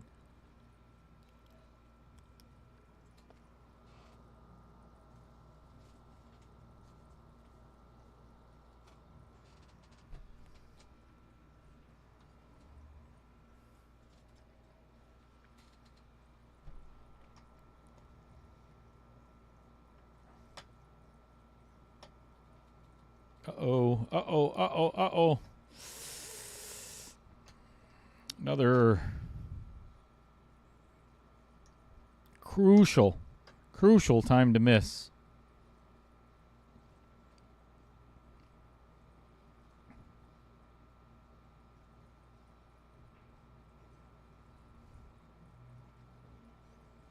And Zach hits it very clean.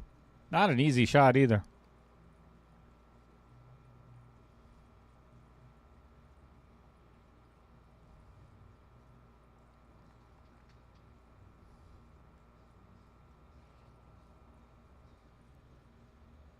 3-1.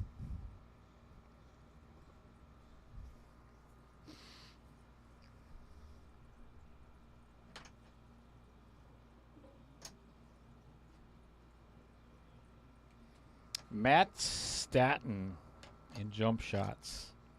I'm not sure who that is.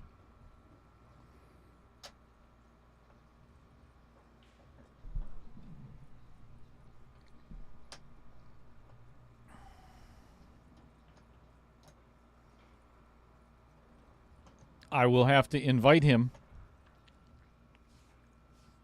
for the very first KO Challenge jump shot or jump tournament.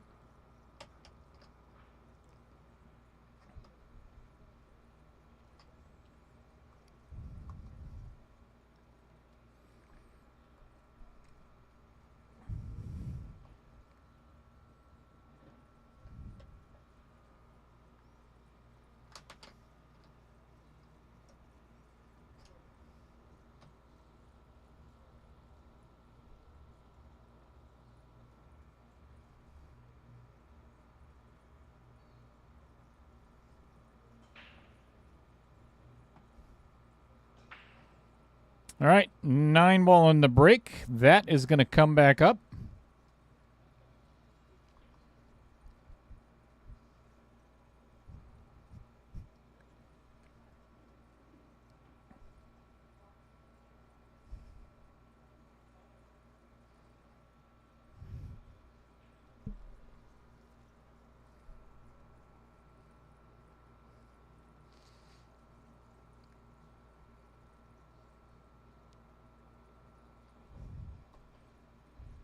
Ah, now I know who you're talking about, Jim.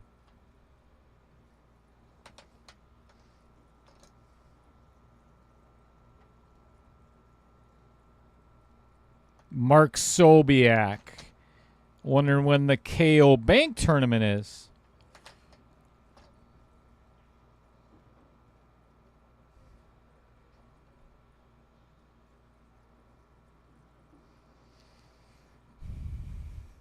Let me ask you, Mark. Would you run that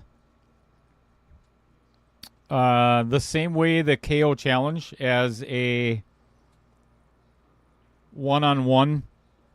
Instead of getting 10 players playing a tournament all at the same time, do it the same way that the KO Challenge series works, where we would have, 10, 12 players, and then just one-on-one. I think that would be fun.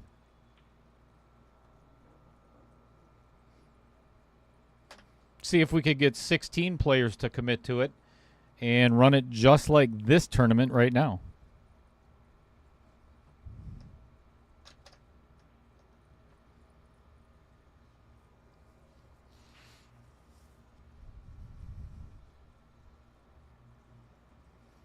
How many people would want to watch a 1-versus-1 match banks?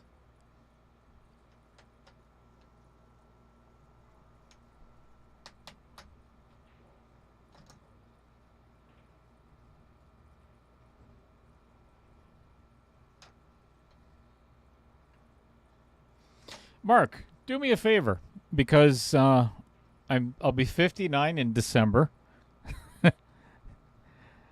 Send me a private message on Messenger. For that reason, just remind me of the bank tournament, so I don't forget. I'd like to do that in fall, or maybe maybe right after the Midwest KO.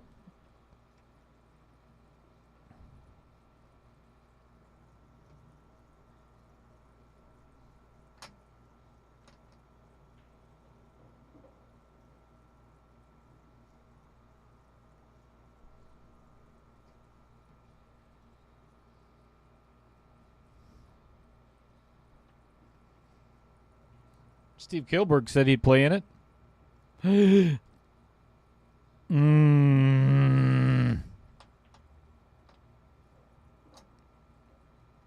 Tyler he's making it easy on Zach this match.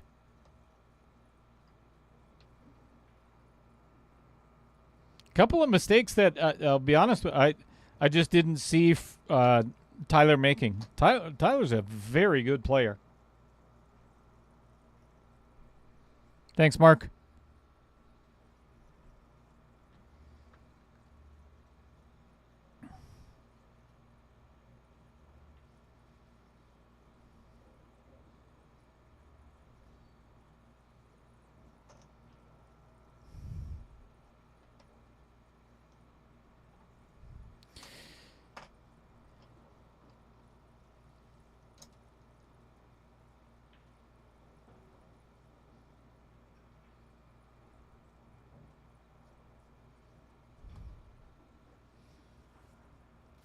All right, this for a 4-1 lead in the 9-ball for Zach Hagenkord, which is pretty commanding in alternate break.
Nothing going down.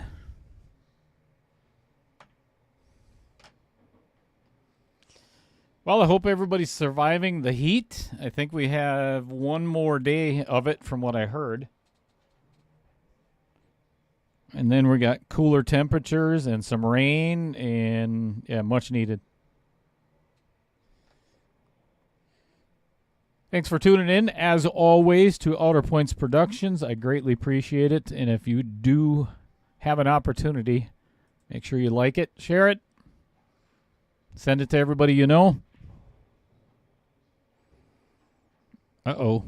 Uh-oh. Tyler is right on top of this 2-ball. Obviously going to play a safe.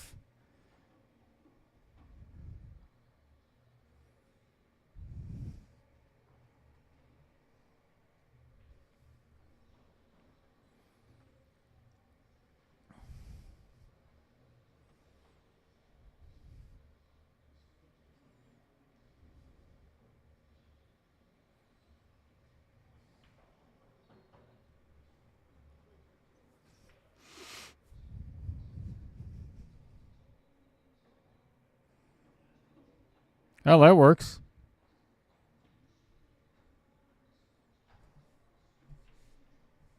Good hit. Sometimes that's all you need.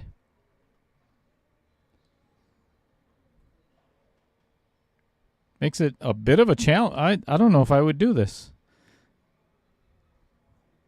He was looking at kicking 2, if not 3 rails to hit that 2-ball.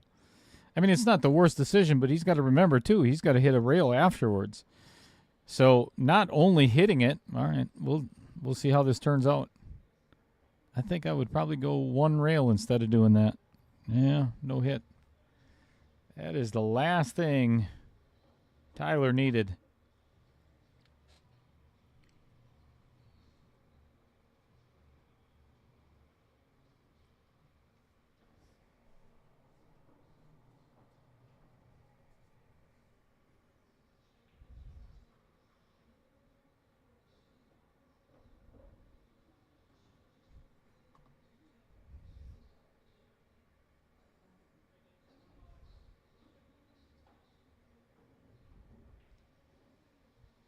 Uh-oh. Whoo.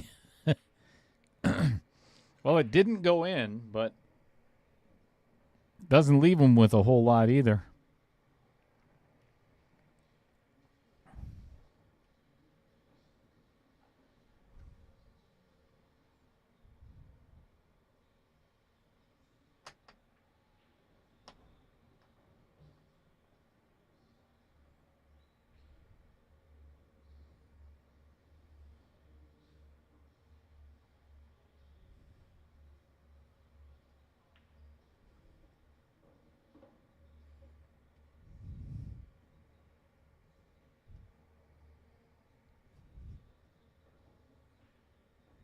Good shot.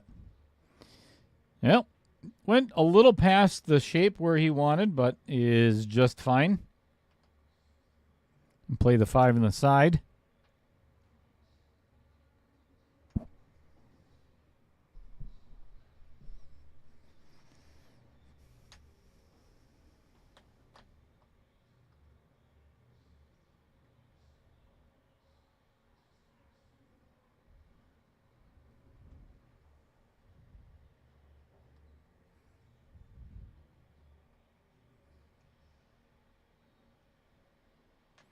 Tyler cannot afford for Zach to get another game, especially in alternate break. Not that he has much choice in the matter right now, but a couple of opportunities gone by. Yeah, this one came up a little bit short, but not bad. Actually, he probably wanted a little bit of angle because now he can play the 8 and the 9 in the same pocket without really doing much to the cue ball.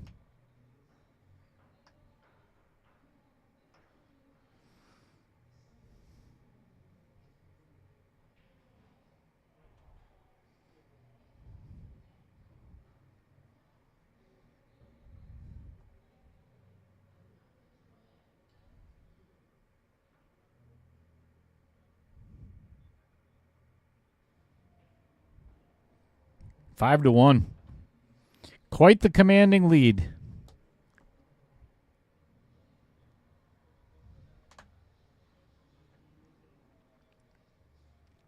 I do apologize. We started out, earlier with. Let me put it up there. If anybody is interested, so we have, I think, 5 or 6 more matches this week. 4 or 5, I'm not sure, but. This is the Pockets with a Purpose that I was talking about earlier, and I'm going to have to go back and review the rest of the games on where they went. I kind of got sidetracked talking with Jerry, and that's okay. We'll get a running total. But if anybody is interested, I'm going to be doing 6 different sponsors on each one of the evenings. So if you want any of the Pockets on the right, they're $8 per winning ball. If you want a side pocket, they're $9 per winning ball. And anything on the left hand is $10 per winning ball. So all of this, every single penny you're going to see a running total, is going to the Ronald McDonald House Charity August 23rd of this year.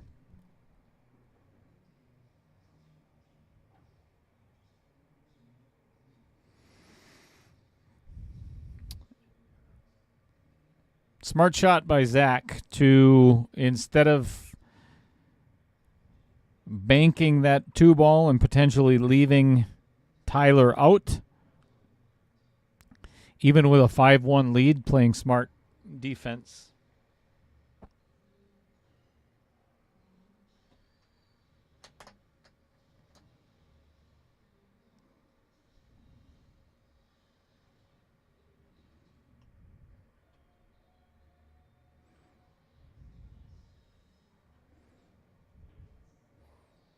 Not the worst, but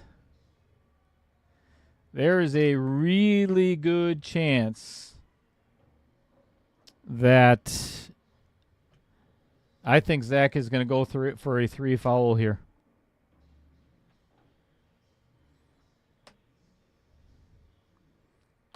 he can just stop this, just hit that 2 ball out of there, 2 rails, and leave the cue ball right where it is. And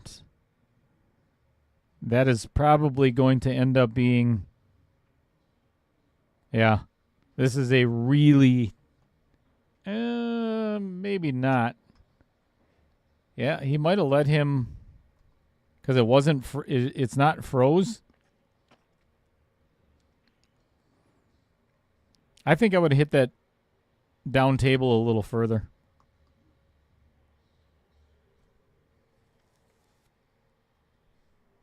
Tyler's tilted. Yes, he is. Zach has not made many errors at all.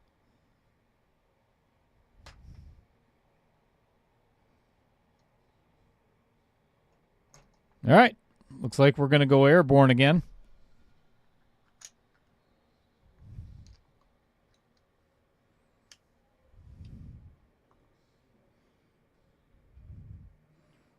Maybe not. Looks like just a... Oh, not even a Massey. He's going right at it.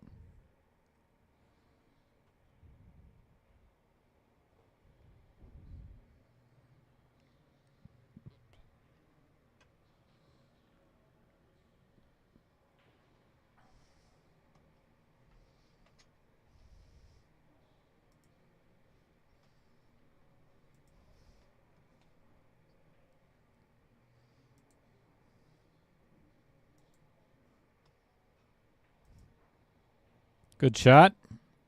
Can he get on the 6 where he needs to? Not bad at all.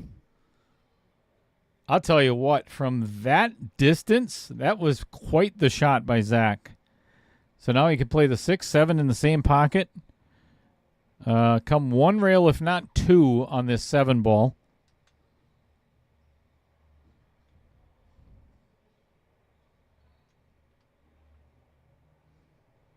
Wants to get fairly straight, and does. He does have an angle where he could cheat it a little bit or just draw it straight back. See if he can get it at least to the side pocket. Yep, use the angle and hit with absolute perfect speed.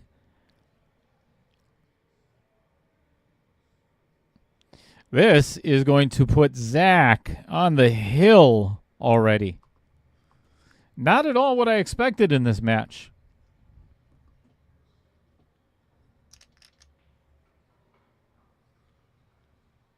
You called it, Tyler. Zach is playing really well. Well, Tyler needs the next 6 games out of alternate break to continue this match.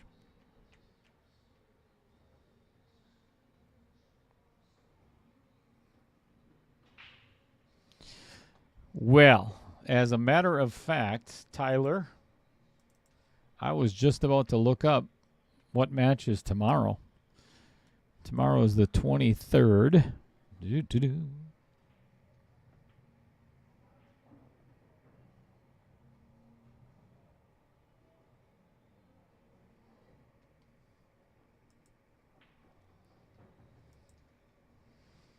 This might be the end.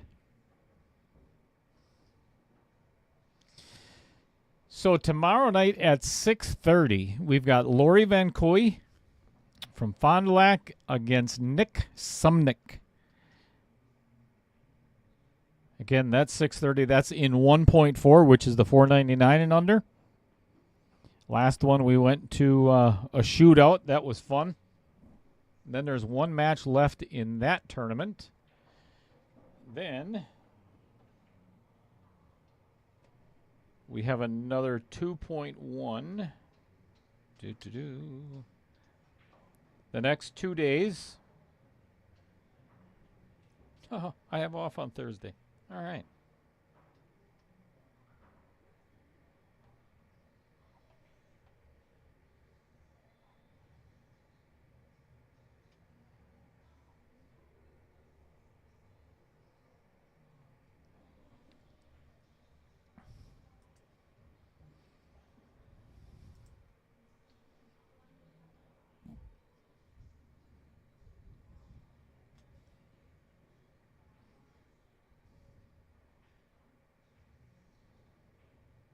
Uh-oh. That one's going a little too far.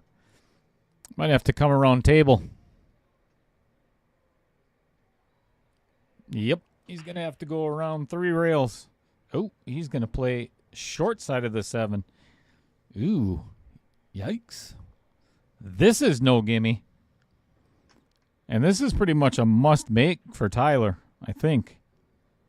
Oh, and it catches the outer point. He got away with it, though.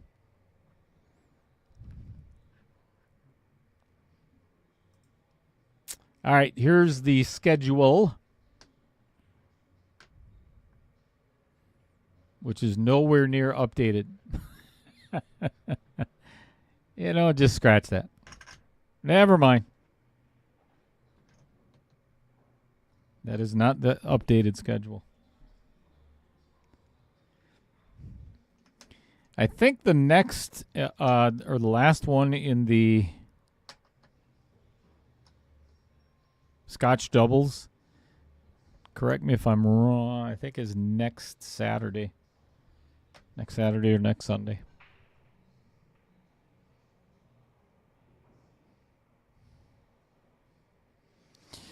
Very fortunate for Tyler to have a straight-in shot to potentially continue this match.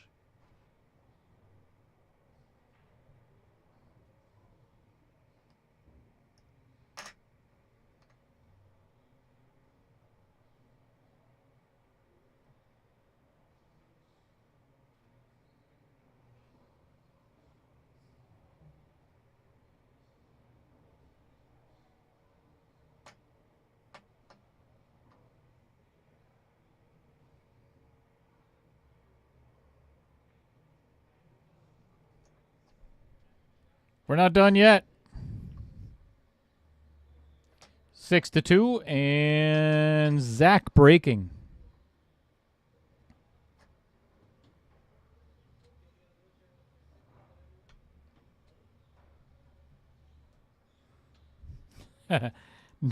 Tyler, no such thing.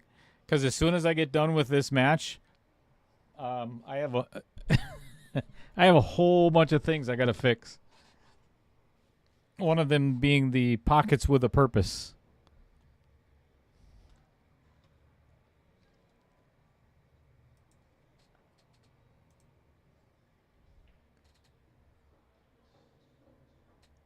Yeah, I got quite a few games to update.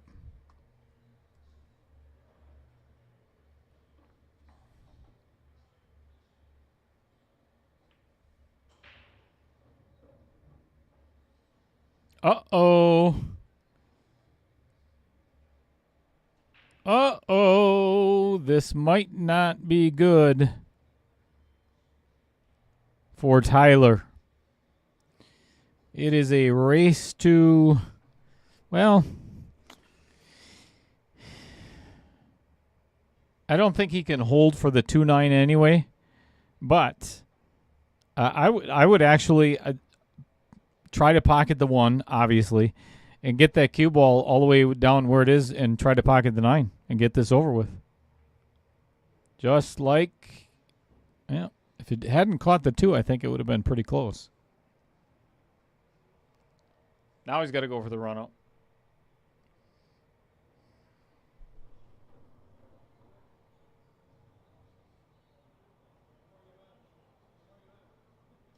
Actually, Tyler, the biggest thing I got to get ready for is there's so many things with the match clock and the shot clock and everything else for the UPL next Sunday, a week from today, 6 o'clock. I'm going to put that flyer up there in just a second.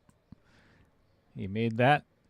But Team Margaret, Tim Volkman, Roger Pregler, Rich Stadler, Vince Didio, and Team Tyler is Tyler, myself, Chris Green, Jerry Stuckert, and Jason Van.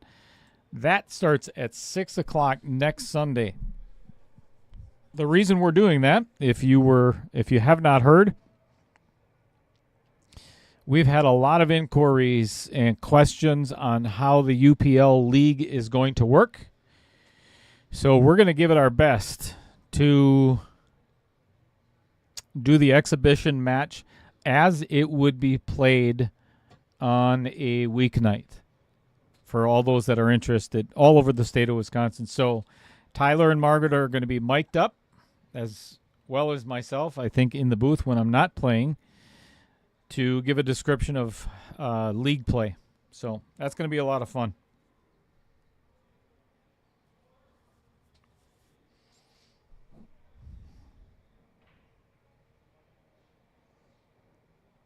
Tyler going for the win.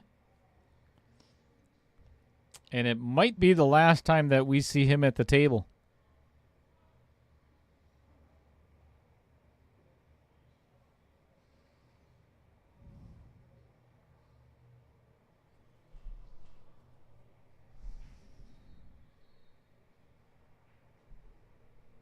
Yep, I think that was the shot.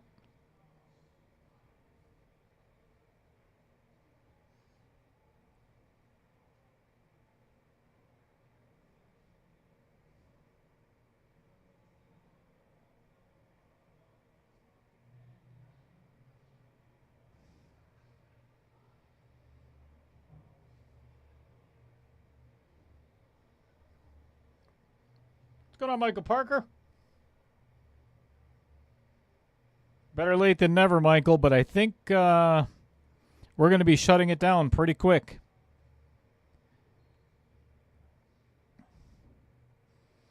All right, he's straight in on the 7, so probably just going to float forward and play the short side of the 8. Play that in the Vincent Didio Memorial pocket. Yep.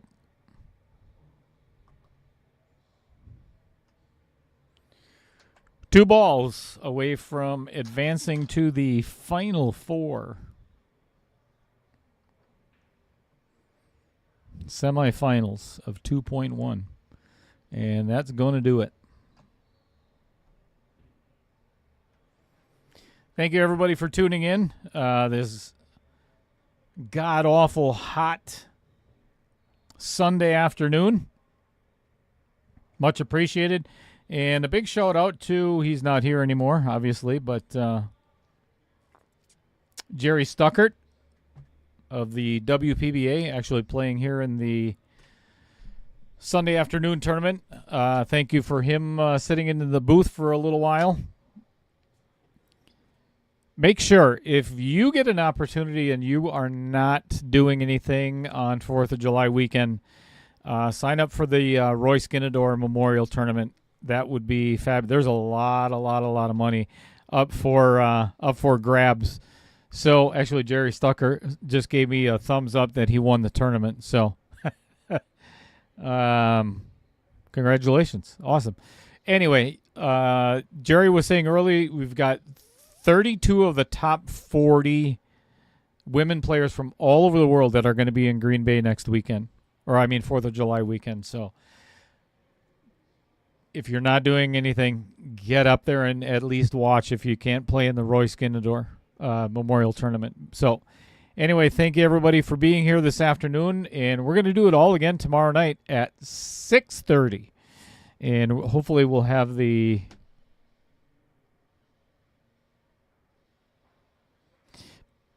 Pockets with a Purpose screen up and running, well, a little bit better than it did today. So thank you, everybody, and enjoy the rest of your evening.